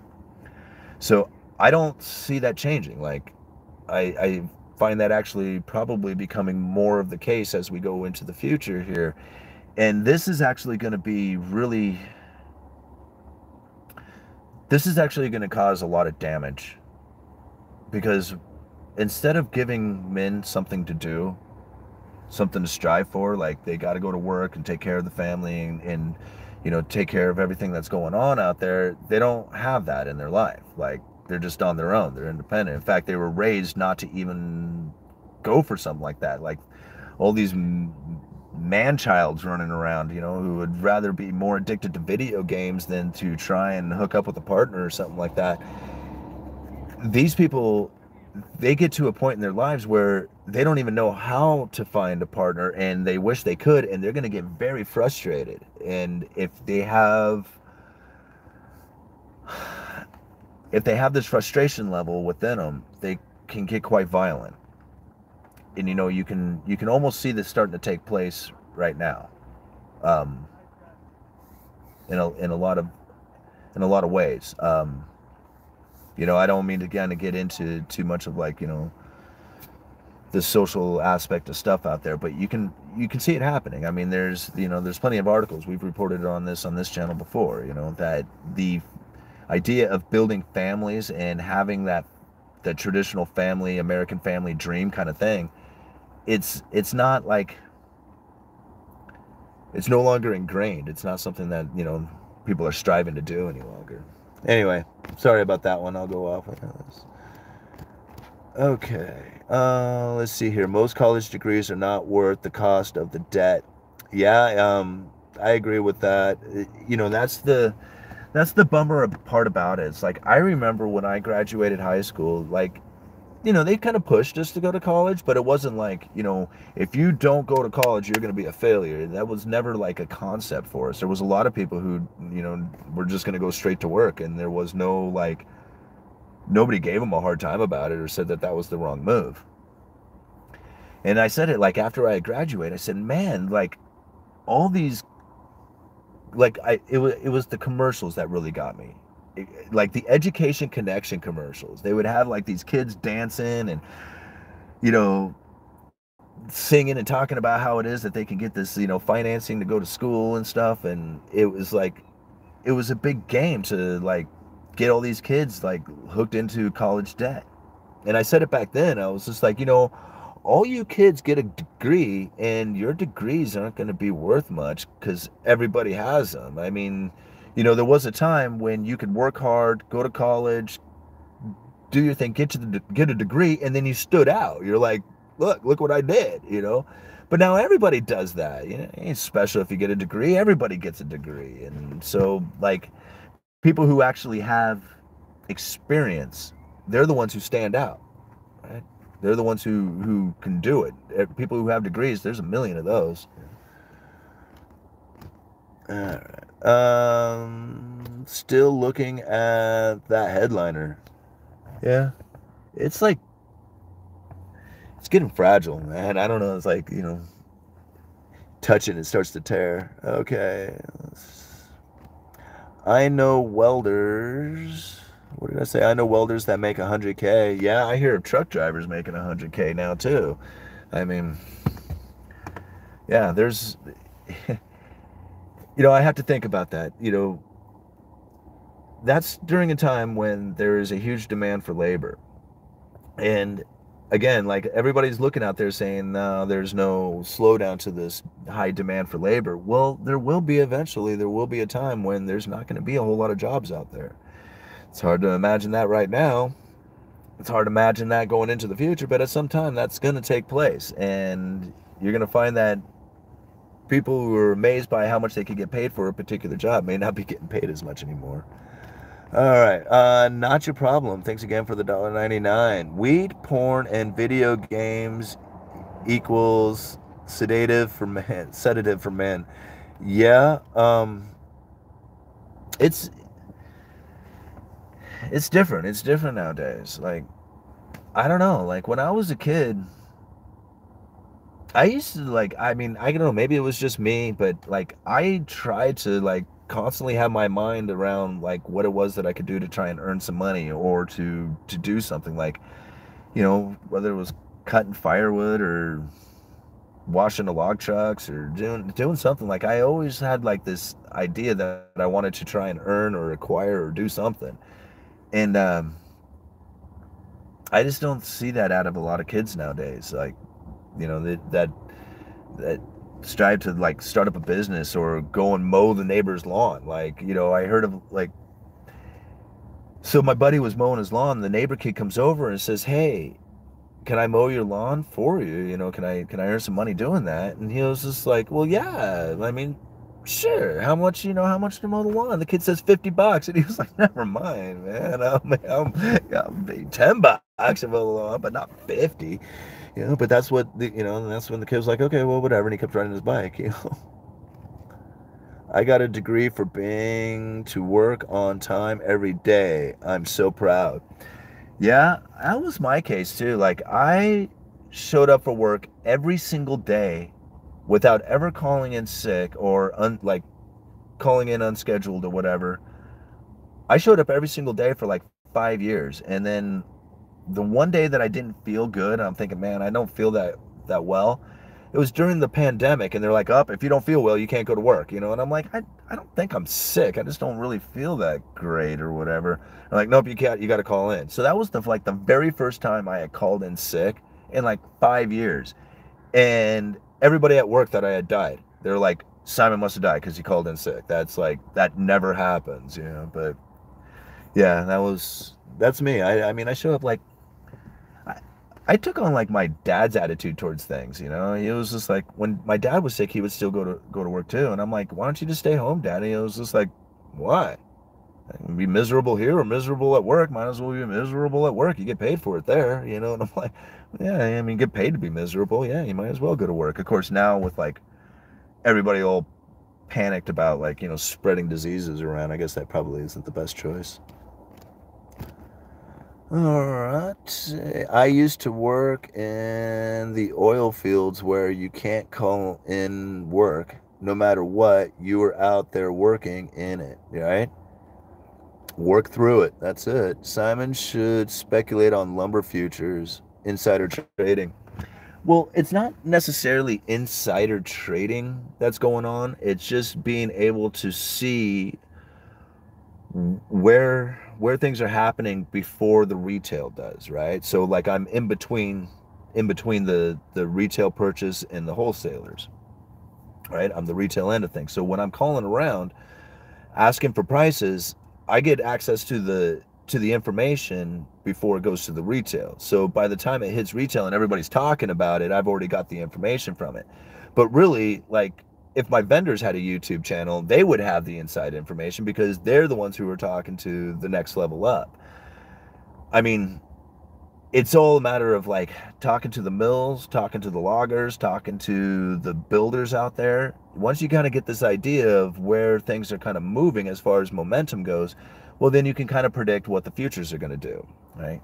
So right now, I mean, even if I was to try and speculate on lumber futures, I would think that lumber futures would be going down. Like from right now, we're not seeing a whole lot of retail coming in.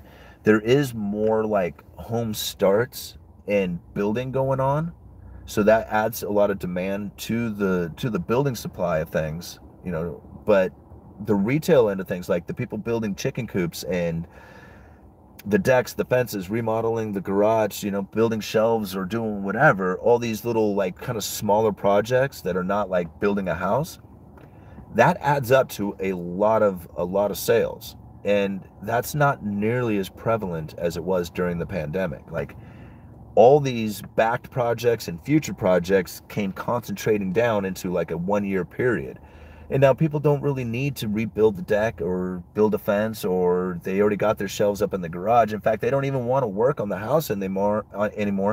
They want to go on vacation. They want to go out to the restaurants. They want to go and experience stuff. They're not into building anymore. So that's where like I find like the buildings, like the futures, the lumber futures would be coming down because of that particular retail end of things just slowing down as much as it is. And then not to mention a 2x4 8 standard and better right now is $10 a piece. They used to be $3 a piece. So they're like 3 times higher than they were. If you're going to be building just like a fun project, just something to do for the summer, you know, you kind of wanted to, I don't know, like I said, like build a woodshed or something like that. Well, if you had priced that material out a couple of years ago and you're still pricing it out again today to see what the comparison is, well, you're looking at 4 or 5 times higher today than you did 3 years ago. So, and then if you want a door or a window in it, you got to wait 2 or 3 months for that. So it discourages a lot of people from wanting to do those kind of projects. That being the case, I still see like building supplies coming down in price. I mean, that's how I see it.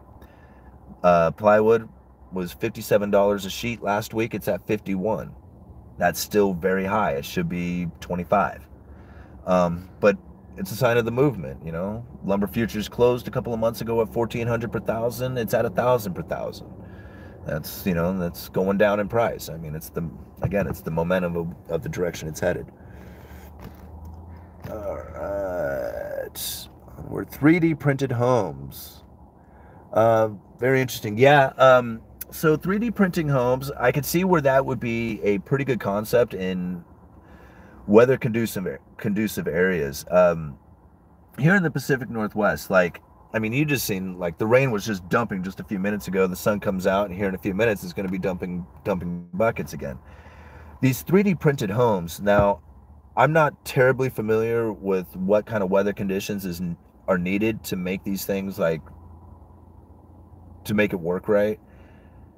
But when you're laying a little strip of concrete like over the top of itself over and over again, because that's really what it is, these 3D printed homes, it lays like a 6-inch wide, you know, 1-inch thick stream of concrete like over and over again. It just keeps layering and layering it until it builds up these walls.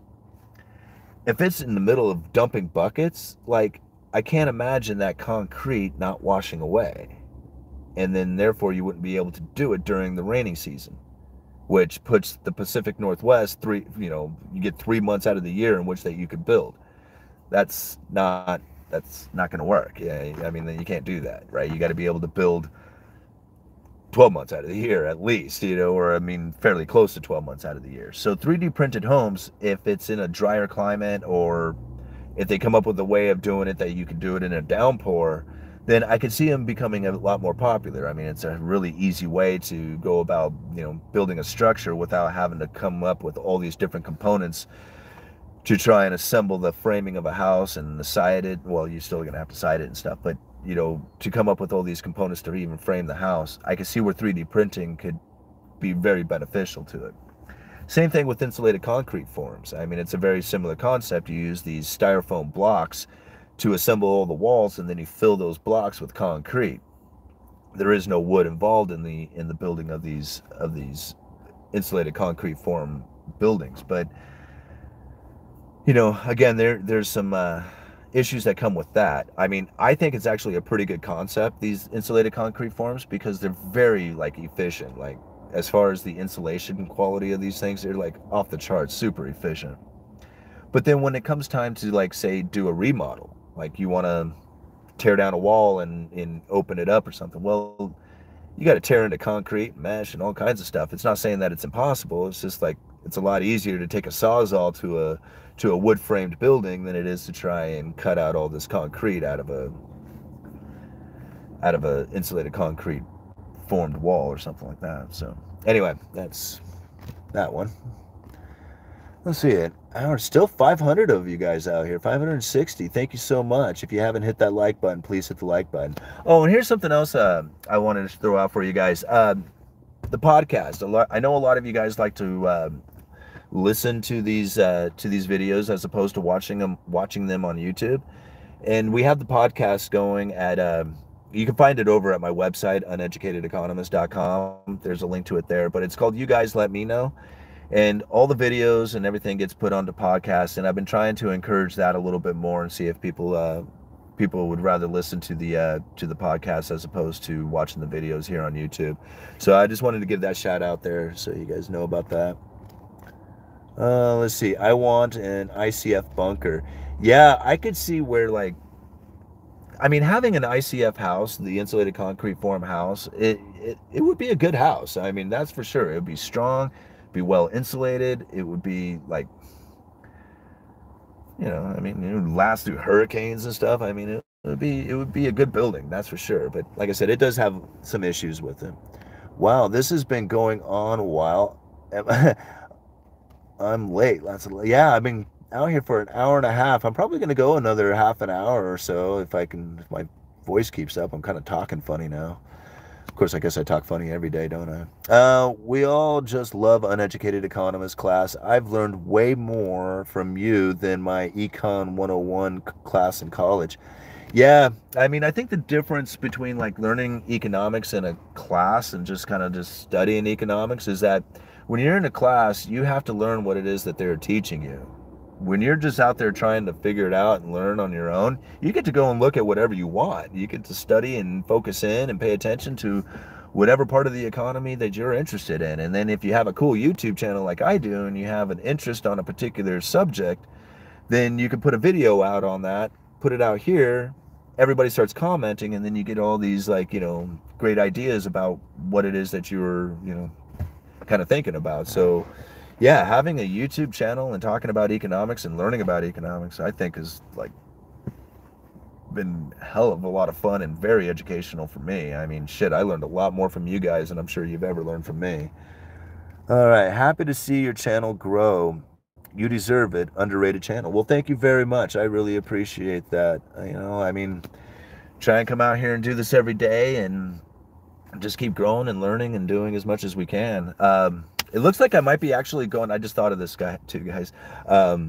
It looks like I may be going to Florida. I'm going to go to the Rebel Capitalist live event, and I'm going to take my sister with me. So I talked to George yesterday, and he was like, yeah, dude, come on down. It's super exciting. So yeah, it looks like I'm going to try and, I'm going to go to Florida and go to the Rebel Capitalist 3 event just to go hang out. I'm not speaking or anything like that. I'm just going to go and hang out. But I'm pretty excited about that. For one, I really haven't traveled a whole lot in the last, you know, few years, and, you know, Florida would be a fun place to go. I've never been to Florida before. Well, I guess I have. I've been to the airport. I've been to the airport of all kinds of places, but I've never really got out and walked around. So Florida's ought to be a lot of fun. And then traveling with my sister. I mean, shit, I haven't traveled with her since she was like 12 or something like that. Anyway, I got somebody coming up and asking me something here. What's happening, brother? What's that? A jump start? I got cables and all that. I'm in the middle of doing a live stream right now, so give me about a half an hour or so. I'll come over and help you out, okay? All right, man. These guys, they use up all the battery power, keeping their lights on or something. I don't know. But the cop was just rolling through here, so it looks like he's evicting everybody out of here. All right, I hope you got a fat raise considering all the profits the lumber industry is making. You know, all I have to say about the place that I work is that I really enjoy the company that I work for.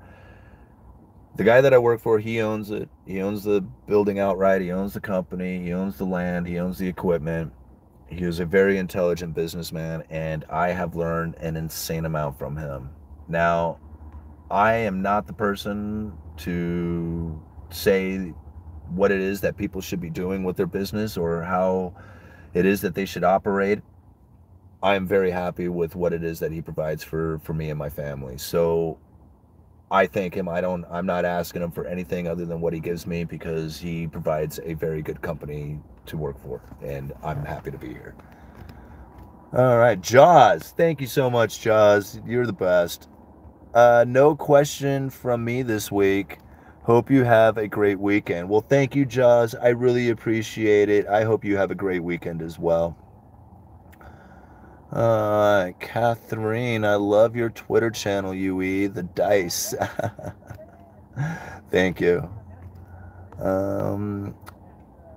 You just gave a jump start to a guy yesterday. Yeah, well, it was the day before yesterday.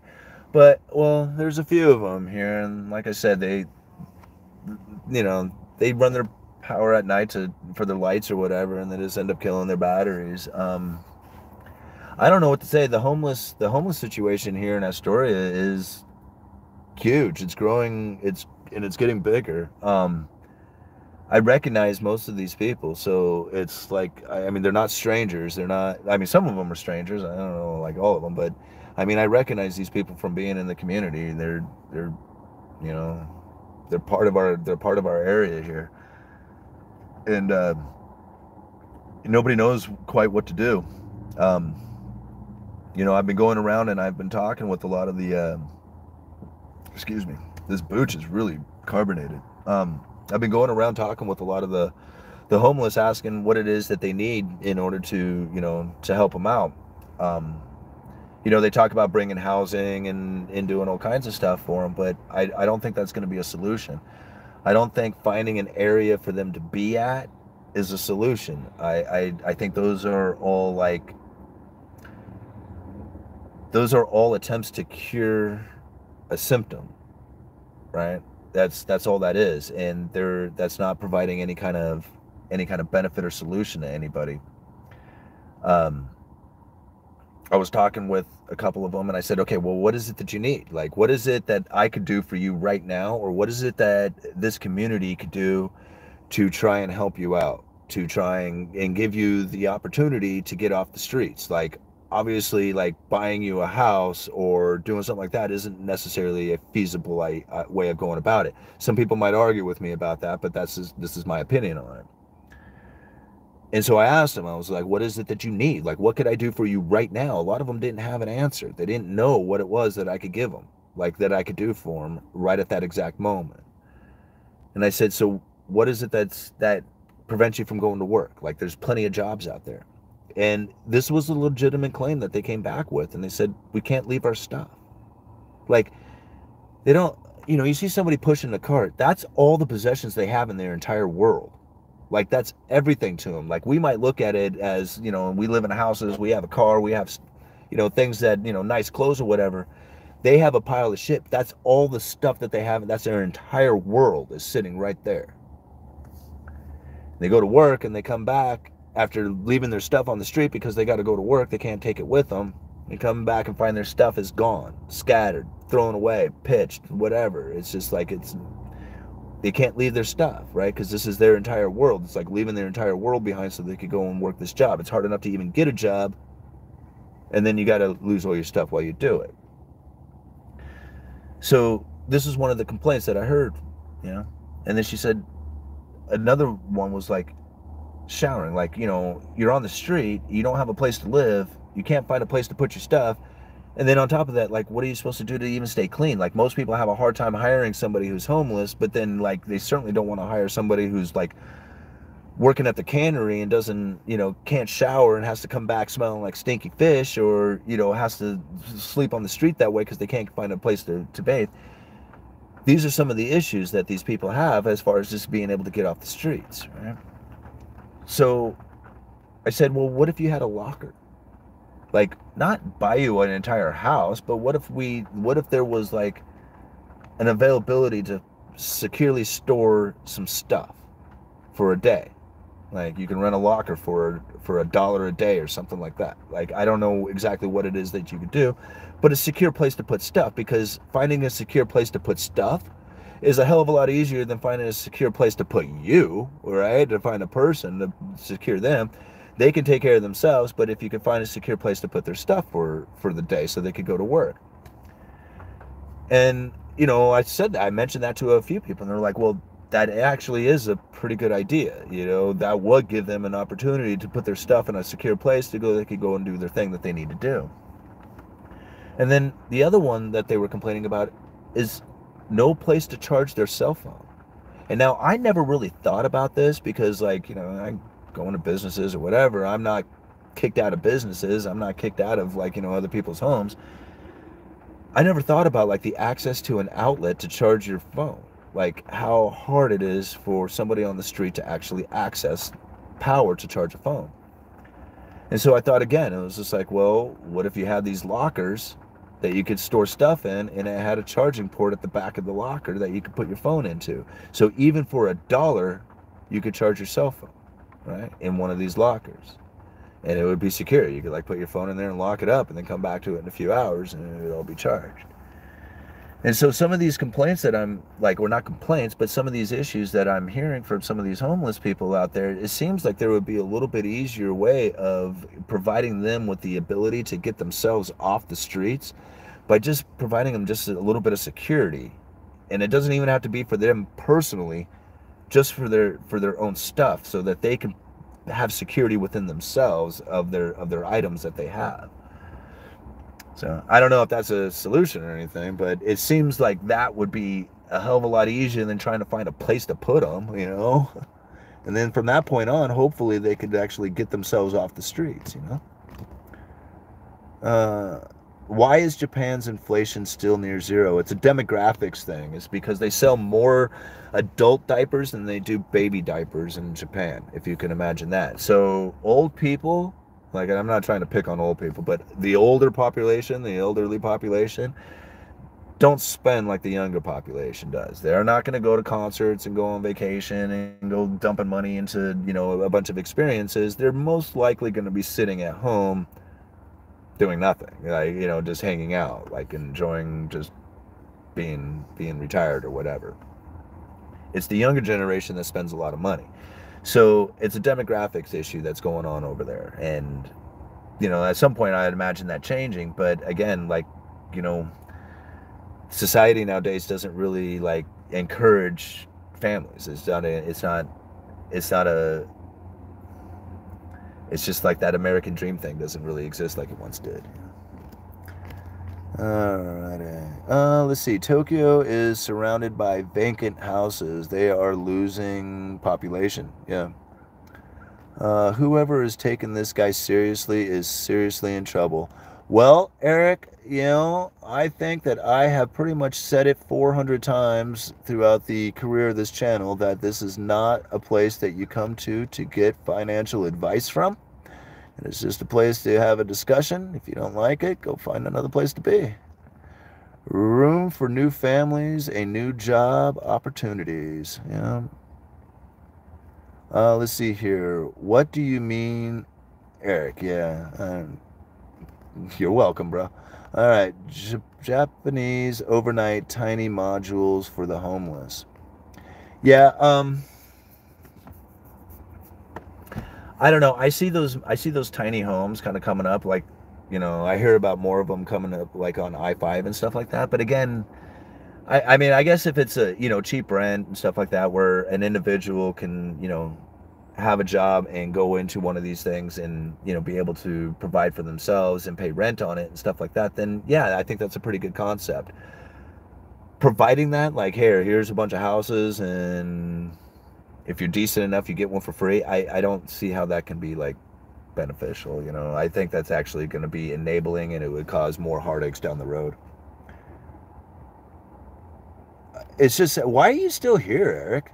I mean, I don't think anybody takes advice from this channel. I really don't. I mean, if anybody has been taking advice from this channel, I don't understand what it is that they would be getting from it. I mean, this channel is not a place to get advice from. It's another place to just get an idea of some of the stuff that's going on out there. Again, Eric, if you don't like it, go find another place to be. Don't take this information as investment information. It's not meant to be that. We're just here to having a discussion. You don't like it, go away. All right. What do you mean for admitting it, man? I said that from day one. Go look at my very first video I ever put out. I said don't take advice from this channel. I'm not admitting anything. It was the point. You're like, never mind. I'm not talking to you. All right. Real estate will likely not crash in the West due to slow supply, slight drop maybe. Your thoughts? Yeah, and we were talking about that earlier. I think very much the same way. Now, again, if inventory levels change, then we're gonna see prices move down. But like I said, as far as tight inventory, and then 30% of the people who are purchasing right now are doing it as all cash buyers, those guys don't really care where interest rates go, and yet they're still buying high expensive priced homes, even with all cash. So whatever. All right, man, you have a far more open mind as an economist than people as senior economist. Well, I appreciate that. Again, like, I think, and that's another thing about investing, right? Investors and economists are not the same thing. Like, economists would probably are economists make terrible investors. That's probably where it comes down to. Is because, like, investors really, like, if you're going to be a good investor, you have to throw it out there, man. I'm going to go for it, man. It's almost like gambling. It's like, no, I got it. I'm going to make this happen. I'm not the type of person who's going to say, like, I am going to put all my money on the cards because, I just have this, like, a feeling of, like, this, I'm going to become a billionaire from it. That's not, like, it's not how I roll. I mean, it's not how I do things. I'm more of, like, looking at the economy and say, hey, from these things that I see going on out there, the cause and effects from that are going to be this. And tomorrow, if I get some other information that comes in, I'm going to change my perspective on that. If that's what you do, then you're going to make a terrible investor, because the moment that you go to put your money in, the next day you get some information, you're like, oh crap, I made the wrong choice, and you're going to start pulling your money out. That's not the way you invest. That's not the way you go about that. So being an economist, it's more about taking information and then trying and seeing what, the cause and effects from all that stuff is going to be. I try to position myself, put my money in a position that I feel is going to grow. But again, like, economists and investors they're not the same thing. Okay, onward. Yeah, let's not talk about Eric anymore. He's not worth it. All right, let's see here. With all the illegals here in Texas, we can't afford to live here anymore. Yeah, let's see here. Life is a gamble. Do you not think, my good friend? Yeah, no, life is a gamble. It's absolutely a gamble. And like Warren Buffett said, you don't make money, you don't make it rich, like super rich, by putting your money into a bunch of different things. You make it rich by putting all your money into one thing, right? One thing. And so life is a gamble. If you want to make it rich, then you throw it all into one thing and you go for it.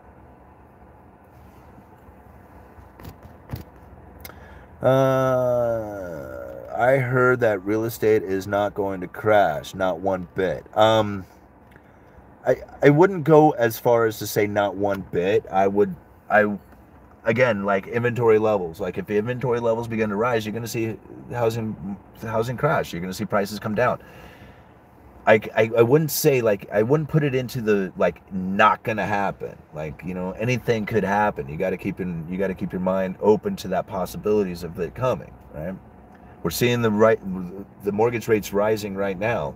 Let's see what happens to home sales in a couple of months. Like in 2 months, if we see a dramatic slowdown in the amount of mortgages being written, I can assume that we're probably going to start seeing some inventory levels start to rise as well, especially if we see like home completions, which are not keeping pace with the home starts. Like everybody's looking at home starts saying, wow, look at all these home starts that are taking place. It doesn't matter how many homes you start, it's how many homes you complete. That's the important part. You know, you can start as many homes as you want. It doesn't matter if you can't finish them. All right. What goes up must come down. Yeah, for sure. Do you think 40-year mortgages will affect housing?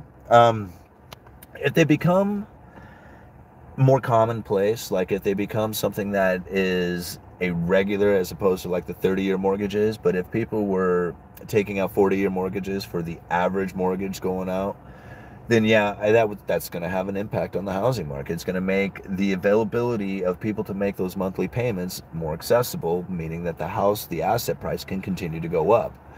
That would be the point of taking out 40-year loans, or at least the allowing of 40-year loans to be out there. So, all right. So, how people are going to pay homes without debt? Pay for homes without debt? They won't. But 30% of, I mean, well, there's plenty of people who are. I would think that a lot of the all cash buyers are people who sold a house in an expensive area and have moved to a cheaper area. In that case, the house that originally sold, like the one they sold, probably went out to a mortgage. So, you know, in that sense, like, you know, mortgage market could put a damper on that from the all cash buyers, because like a lot of these all cash buyers wouldn't have the cash from the sale of their home. Right? Does that kind of make sense? 40-year mortgages is for suckers. So are 30s. Yeah, I agree. But like in my case, I wouldn't have been able to do a 15-year loan. Like, just wouldn't have happened. Now, here in a few years, if I can do things right, I can try and pay the house off a little earlier, you know, and try and pay it off in 15 years or something like that. But, you know, chances of that are probably pretty unlikely. But, you know, you can always try. Thank you very much, Dom in the Ocean. Thank you for the $1.99. I really appreciate it, man. When canned goods outperform the stock market, we know we are in trouble. Yeah, people are gonna, you know, people talk about the food situation right now, like, you know, price of food going up, the availability of. We're just getting started on the food. I mean, you really haven't seen it's going to get pretty upsetting for a lot of people. I mean, if there was anything that I could say, it would be get canning supplies. Get a canner, get a pressure cooker, get jars, lids, and rings, and learn to can. Like, learn to can now, because it's going to get very difficult. It's not like food is going to be unavailable altogether out there. It's just that it's going to become so damn expensive that people are going to have a hard time trying to make ends meet and eat, right? That's where, like, that's what I was saying, like, when you want to see civil unrest, it's when that food becomes 50% of the income. That's when the people will flip out. They will lose it at that point. So, I mean, you could store all the food you want. Like, if you have the capabilities of stocking up, well, then that's good. That's a good way of going about it. But really, it's not so much of like stocking up, because then you have to stock up enough that you can survive the entire time with. It's a difference about being in survival. Like, I can survive the situation from here on. And if you if you know how to preserve the food, well, then it's a lot easier to make it, because if you come across, like, somebody who caught a bunch of fish, like that's like the big one around here, because we have the river, so everybody's constantly fishing. So if somebody brings you, oh shit, where'd you guys go? Oh. Sorry about that, guys. All right, so, oh shit, easy again here. All right, let's set that up. All right. Damn breeze coming through here, knocked it over. So if you can come across a bunch of, like, it doesn't matter. I mean, it could be vegetables, it can be meat, it can be whatever. Like, if you come across a bunch of this stuff, it's all good, so long as you can eat it. But then the moment that you can't eat enough of it and it starts to rot, it's over. Like, there was no point in having 100 pounds of this stuff when you can only consume 4 pounds of it. So preserving that is the most critical part. Having it, yeah, that's very, very important, but it's being able to preserve it if you were able to come across it going into the future. That to me is probably the better place to be. Jeez, I can't believe I dropped my phone. That sucks. All right, Netflix is crashing. Is it? I haven't been paying attention to Netflix. Do you think the current state of money printing is just a case of humans trying to get rid of currency altogether? No, I just think it's the end of the fiat currency system that we're using right now, and it's going to be moving into a cryptocurrency, digital currency kind of thing. The printing is coming into an end. It's gonna move into monetary tightening. It's gonna be deflation. It's gonna be like, the Federal Reserve pulling money back into their banking system and pulling it out of circulation. That's what's gonna be coming here over the next year, and yeah, it's gonna have a big impact. Let's see, 400 pumpkin. What the fuck? That's a diving bell, man. I'm not sure what that's going on. He must be talking to somebody else. Let's see here. Work, or I am coming after you with these jumper cables. Actually, it looks like he's pulled out a generator, and it looks like he's got a battery charger hooked up to it or something. So anyway, home prices are to soar up 20%. I don't know about that. Love your car, buddy. Yeah, I don't know, it's kind of an old one here, but for $500 it gets me around. When do you think they will re-raise interest rates? When will they re-raise interest rates? Like, they're raising interest rates now. So they're going to raise interest rates probably for the next year. And then who knows what's going to happen after that. I would imagine that by that time we're probably going to be facing some pretty severe economic downturn. At least for a lot of people, it's going to feel that way. And then the Federal Reserve will start to back off on their tightening and move back into a monetary easing policy. I would assume that's probably not going to happen for another 2 or 3 years from now. But who knows? Like, who knows what happens between now and then? All right. This will never resolve until we have global Nuremberg trials. Yeah. What sector market will be tipping point for the hyperinflation? I don't think we're going to have hyperinflation. I mean, people keep thinking that, keep saying it. I just don't think we're going to have a hyperinflation scenario. Mainly because the Federal Reserve is a private banking institution. Now, I know a lot of people will probably disagree with this, but I just don't think that they're going to be making decisions that would ultimately destroy themselves. I think they like their power. I think they like the control that they have. I think they would like to continue to control and have that power. And if they have to switch it over to a central bank digital currency to do it, then that's what they'll do. But if they go into a hyperinflation, then that will essentially destroy themselves, and then they wouldn't have a control system anymore. So I don't see a hyperinflation. What I see is a lot of people extending themselves incredibly far out there on debt, and then they start to constrict the money supply.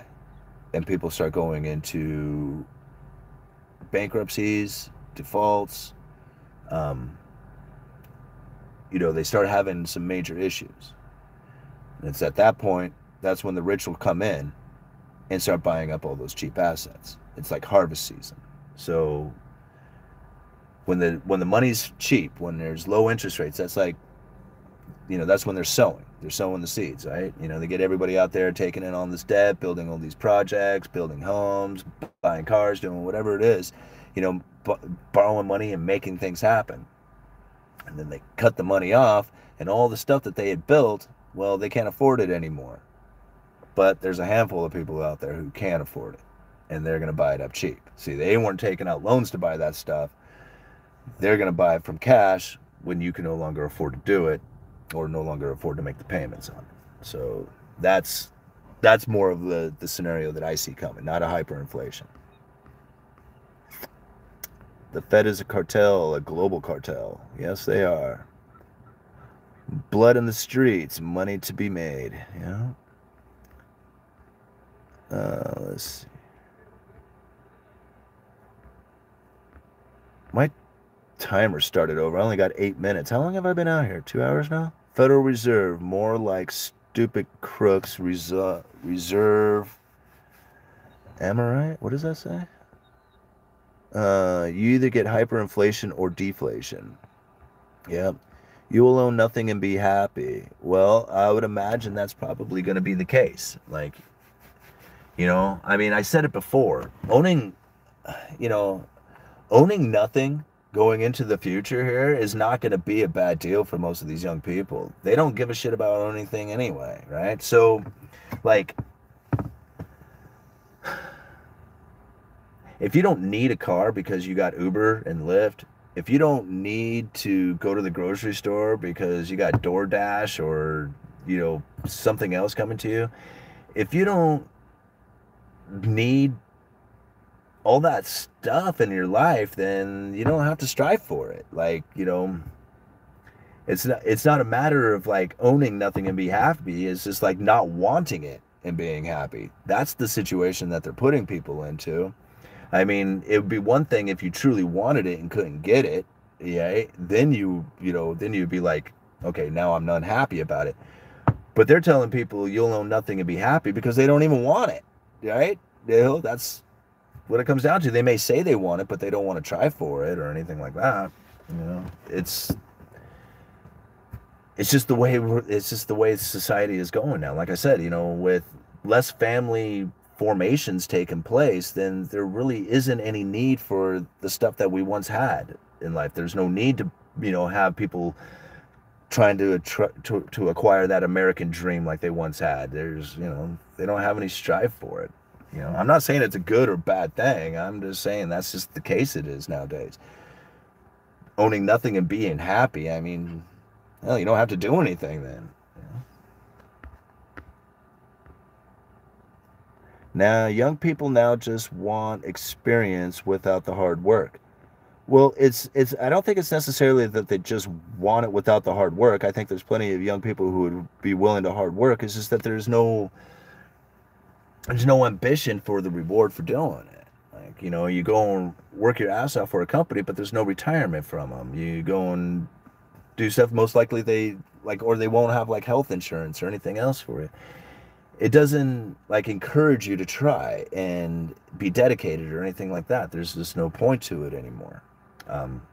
Like I'm not trying to say that for me. Like me, I understand the benefits behind it, but I could see where a lot of younger generation wouldn't. Like, like they may not want that in their, as far as what they want in their life. Hard work is not a reward. No, hard work can be rewarding, but you're right, it's not a reward. Or they have to compete with millions of migrants and illegals. No, they don't. No, you don't. There is no competition out there right now. You can go out there and get a job with whoever you want, right? I mean, I see job openings everywhere, and there's hardly No experience, no education, none of that stuff, and you can go get these jobs just about anywhere. So no, there's no competition for that. There is one person out there trying to match ambitious kids with the jobs in demand, Mike Rowe. The problem is that it's info that's hard to find, and it's certainly not glamorous. No, it's not. And like I said, it's not hard to make it these days. I mean, it's not hard to find a job. It's not hard to earn money. It's hard to make it good. And that's really where the difference between now and a time long ago was, is that, you could have a regular job and you could make it good. You could. Now, in order to make it good, you have to have a regular job and you have to have, other things going on. But those other things that you have going on, it's easy. It's easy to do if you just, put some effort towards it. You can acquire streams of income from many directions. So, like, having your regular job, no, that doesn't do what it once did. But your opportunities are much better today than they ever have been. Hey, thank you very much for the super chat there, Charles Gibbons. How high do you think interest rates will go short term? Do you think buying bonds at 10% to pay for low interest rate mortgage would be fruitful? Um, yeah, like, I think that would be a great way to go about it. Like, to buy, are you saying like buying enough bonds that the bond payments would make your house payment, like, kind of thing? Um, yeah, if you could find that, but like a 10% bond and a 7% mortgage doesn't leave you a whole lot of room there for profit afterwards. And you got to think you're also going to have some capital gains and stuff like that. So, like, you have to be like a little concerned about how it is that you plan on using that investment going into the future as far as making the payments with it. But I like the idea behind it, use an investment to pay off a debt. Yeah. A high yielding investment paying off a low yielding debt. That's like awesome. I'm not reading about how people are taking jobs. Okay. Where the heck can I find 10% bond, corporate bond? Yeah, that's what I was wondering too. Like, what's up at 10%? Um, bonds will never be 10%. Well, I disagree. It depends on what bond you're talking about, right? I mean, we're talking U.S. Treasuries, and most likely not going to 10%. I can't. I don't think the government can afford to make interest payments on this much debt at 10%. That's a lot. I mean, I guess there could be a lot of taxation or a lot of government cuts, because that's ultimately what you would have to do. I mean, when you spend that kind of money and it comes time to pay, there's either two ways to do it. You can either cut government, which never works for anybody, nobody likes that. And then, you could charge taxes, which is even worse than cutting government. So, yeah, I don't see that happening. I don't think it's going to go to 10%. Corporate debts might, though. There could be a crashing of corporate debt, and you can see 10% on junk yields, like, being the norm across the board. I can see something like that happening. But I would imagine that if the U.S. Treasury started to encroach on that 10% mark, especially like the 10-year going up to 10%, I would think the Fed would probably step in at that point and do some sort of yield curve control to keep it from going that much higher. So, all right. I tell you what, guys, I'm going to give it probably about another 10 or 15 minutes here, and then I am going to get going, because I don't know how long I've been out here, but it's been forever. So, and I really appreciate it. You guys are so supportive. You're awesome. I love all the super chats that you guys, the questions that you give. The fact that there's a 453 of you up in here, and I have 542 likes. You guys are awesome. I mean, you're the best here. So let's keep it going here for a few more minutes. Are you Greek? Nope, I am not. Would demographics... Oh, Nikki Riley. She making sure these guys are going. Police officer, sorry. Yeah, they're all packing up and bailing out of here. So anyway, where was I at? Okay. Is fiat currency collapse what happens to debt? Um, so fiat currency is dead. It, if there's fiat currency is all, I shouldn't say all of it. The fiat currency that we use here in the United States is basically coming from the Federal Reserve. The Federal Reserve, now they're not, if you read some of the speeches or some of the congressional hearings from like the 30s and stuff like that, the Federal Reserve was pretty much promising that they would never monetize the debt. And they are trying to say that they're not monetizing the debt now. And now monetizing the debt would be taking dollars that they have printed up, even though they don't print it. People will argue with me about the Federal Reserve printing and not printing. Okay, so the Federal Reserve, when they're monetizing the debt, would be printing up money and directly buying from the Treasury, saying, here's some money, give us the Treasury bonds. We'll put those on our balance sheet. A lot of people think that's what the Federal Reserve is doing. That is not the case. The Federal Reserve doesn't buy bonds directly from the Treasury. They buy them through the primary dealers. The primary dealers are the ones who are buying those treasuries at auction. So by the time the Federal Reserve is purchasing these bonds, they've already been purchased. They're buying them off the market. They're not buying them from the Treasury. So in this sense, they're not exactly monetizing the debt, because the Treasury was already funded by the market for these treasuries. It's the Federal Reserve coming to the market and buying those treasuries. Doesn't matter. It's just a fancy way of saying that they're not monetizing the debt, but they're monetizing the debt, because if the primary dealers know that the Federal Reserve is definitely going to be there, then they can go to auction and buy up all these treasuries with very little concern about whether or not they're going to be able to sell them to the Fed. So technically, yes, the Federal Reserve is monetizing the debt. And if that's the case, then all fiat currency is pretty much being backed by the U.S. Treasuries. That is debt. So if that debt gets paid off, the Federal Reserve note goes away. And that's not exactly the case, but you guys got to get the idea.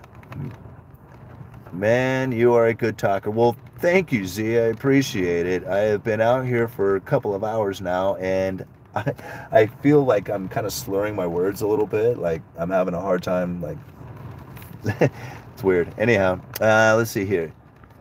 What's next? Financial repression. Forcing economic activity to hold government debt will be how we deal with the next crisis. Forcing economic activity to hold government debt. Forcing people to hold government debt. Like, your mandatory retirement of having 50% allocation into U.S. Treasuries or something like that kind of forcing people into it. And by cheating, you mean find the loophole and exploit it. Let's see here.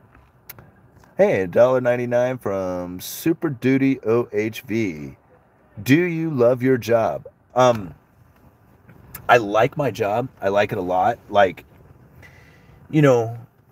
it's one thing to love your job, to really love your job. You wake up every morning and it's just like you jump out of bed going, man, I can't wait to get to work again today. Woo! No, all right. I mean, it's a job, right? So you got to go to work, and work sucks, right? So I like my job. I like it a lot. I like the guy that I work for. I like the people that I work with. I like the position that I hold there. The pay is okay. The benefits are good. The location is right. Yeah, it's a good job, right? I mean, are there better jobs out there? I'm sure. There's probably a million things out there that is probably better. But it's a good job, so I like it. All right. Let's see here. Hey, UE, how do we incentivize population growth with rising childcare costs and rising housing prices? How do we incentivize population growth?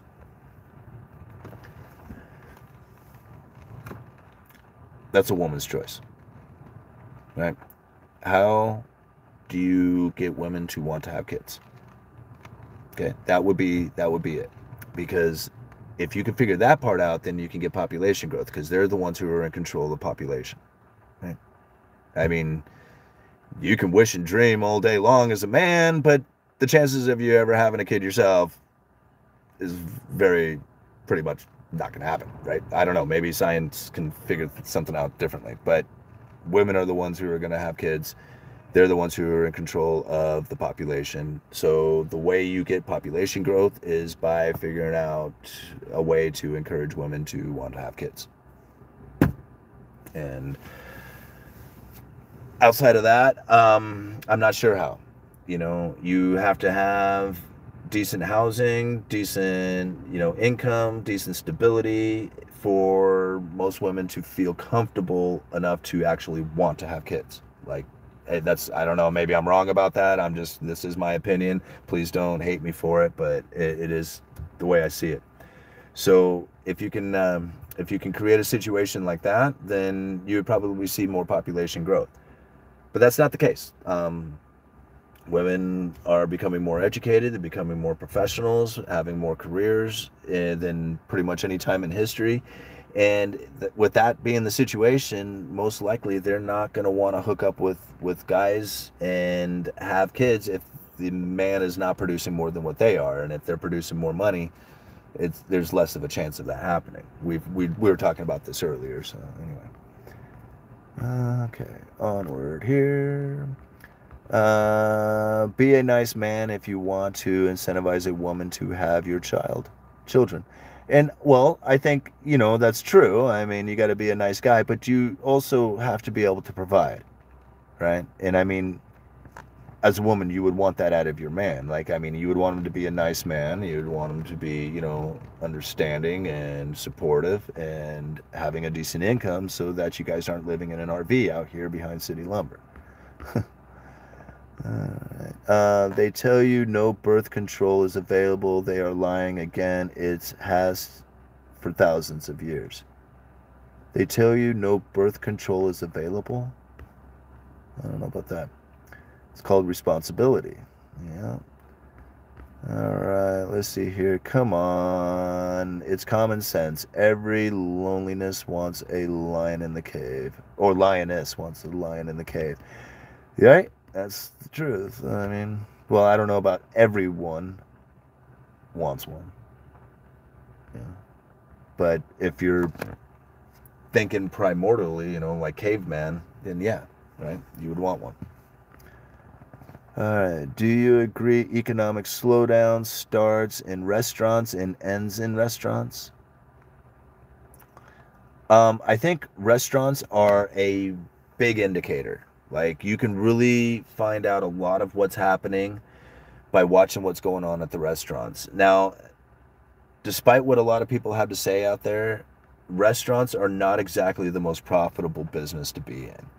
Really, a restaurant is making the most money, making the most profit when they have every table full and the thing is running at full steam.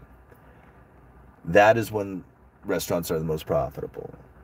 When you see like limitations on how much seating you can have, or the availability of food, like just the products coming in, when you have such disruptions like that, it really affects restaurants very quickly. Like, there's other businesses out there that can absorb like downturns, but restaurants are very like susceptible to like having a downturn, having that slowdown. They're the first ones to shut down. Like, when the pandemic kicked in, I mean, I don't know how many restaurants shut down within just a couple of months. Like, they couldn't have full operations going. That's it. They're done. Like, the profits are not going to be here. They're not going to make it. So, yeah, I think it would probably start in restaurants and end in restaurants, as restaurants are like, when you see a lot of activity in them, it shows that, a lot of people have money to spend. It's a discretionary spending going out there. You don't have to do it. You're doing it for the experience of it. And if you see a slowdown in the restaurants, then it's people who have less money to spend. And I think that would be a great economic indicator to look at. Alrighty, guys. I'm just going to give it a few more minutes. It looks like our guy over here got his car started, so I don't need to jump his vehicle any longer. Restaurants are money pits. Yeah, they can be, that's for sure. Economic slowdown usually starts in the rural communities and works its way to the cities. Hey, UE, are you driving a Corolla or a Camry? It's a Corolla, 99 Corolla, with 162,000 miles on it. All right. Would love to hear you explain the economics of Terra blockchain with Luna and UST. Okay. I guess I got to learn a little bit about that first before I could really explain it well. Nice car. Yeah, this car has been an excellent vehicle. I've had it for a couple of years now, paid $500 for it. Runs like a champ, gets great gas mileage, the heater works. I guess that's all you really need, right? Did someone ask you to jump their car yesterday? It wasn't yesterday, it was the day before, but yeah, there was quite a few of these guys out here, and like I was saying, they run their lights at night, so they have some sort of light or whatever, and they end up killing their batteries. And I just noticed that they're all packing up and leaving after the cops came through and I guess mentioned to them that they all had to go. So anyway, they're all packing up and leaving right now, and I'd imagine in a week they'll all be back. So all right. Let's see here. Decentralized financial platform miners paying 8% interest baked beans, baby. All right. I would never use a property manager, do my own. Yeah. Lots of laughs. Be right there to jump your car after the 2-hour live stream. Yeah, well, I saw that he started jumping, so I mean, he was pulling out cables and stuff and had a charger, and figured, well, he doesn't need me anymore. Toyotas are tight. Yeah, I love this. I mean, I'm very happy with this little car. I mean, it's one of the best $500 I've ever spent. Hit the like button. Yeah, thank you, All Nighter. I really appreciate that, guys. Yep, I'm going to be taking off here in just a couple of minutes. Thank you guys so much for hanging out with us for the 2 hours. It's been, thank you very much for the super chats and all the great questions. You guys are awesome. Be sure and check out the podcast. So if you guys like listening to to these videos as opposed to watching them here on YouTube, you can find them uploaded to the You Guys Let Me Know podcast. Thank you very much for the super chat there, Super Duty. What is your plan for the shit hits the fan in your area you live? All right, well, let's answer this last question, and then I'm gonna go. So, what is my plan? I don't have like a Mad Max plan, right? I just prepare. I prepare for what I feel that I need. Like, I have ammunition, right? So I have a bunch of firearms and ammunition to protect myself in case, somebody wants to try and beat down my door. I collect a lot of canning equipment. Like, I try to collect lids and rings and jars. I think that's probably one of the best things to have on hand. Dealing with an economic fallout, gold, silver, weapons, cryptocurrencies, cash, right? That's it. Like, after that, everything else is going to be very risky. You can try and buy land, but then you're at that land. Like, that's where you're at. So if you need to bail off of that land, and that's all you prepared for was to just by having or being on this one piece of property, that might not be the best place to be in if you get into that kind of, crisis mode or something like that, or, where everything is just collapsing around you. So I just kind of try and think of like all the different scenarios. Like, what if I have to stay? What if I have to bail? What if somebody's trying to come through? What if somebody's trying to, what if somebody's trying to help? Like, can you trust them? I mean, you got to think about all the different things that you're going to do to try and even, like, say, accept somebody's help. I mean, you got to think about all those different scenarios. David, thank you very much for the $2. Iowa says hi, long-term subscriber from years ago. Well, thank you so much, David. I really appreciate that super chat. You guys are awesome. Alrighty. I don't know what else to say. Thank you so much. You guys are awesome. I could stay out here for hours and just keep answering questions, but I got other things I got to get to do this afternoon. Uneducated Economist. You guys let me know.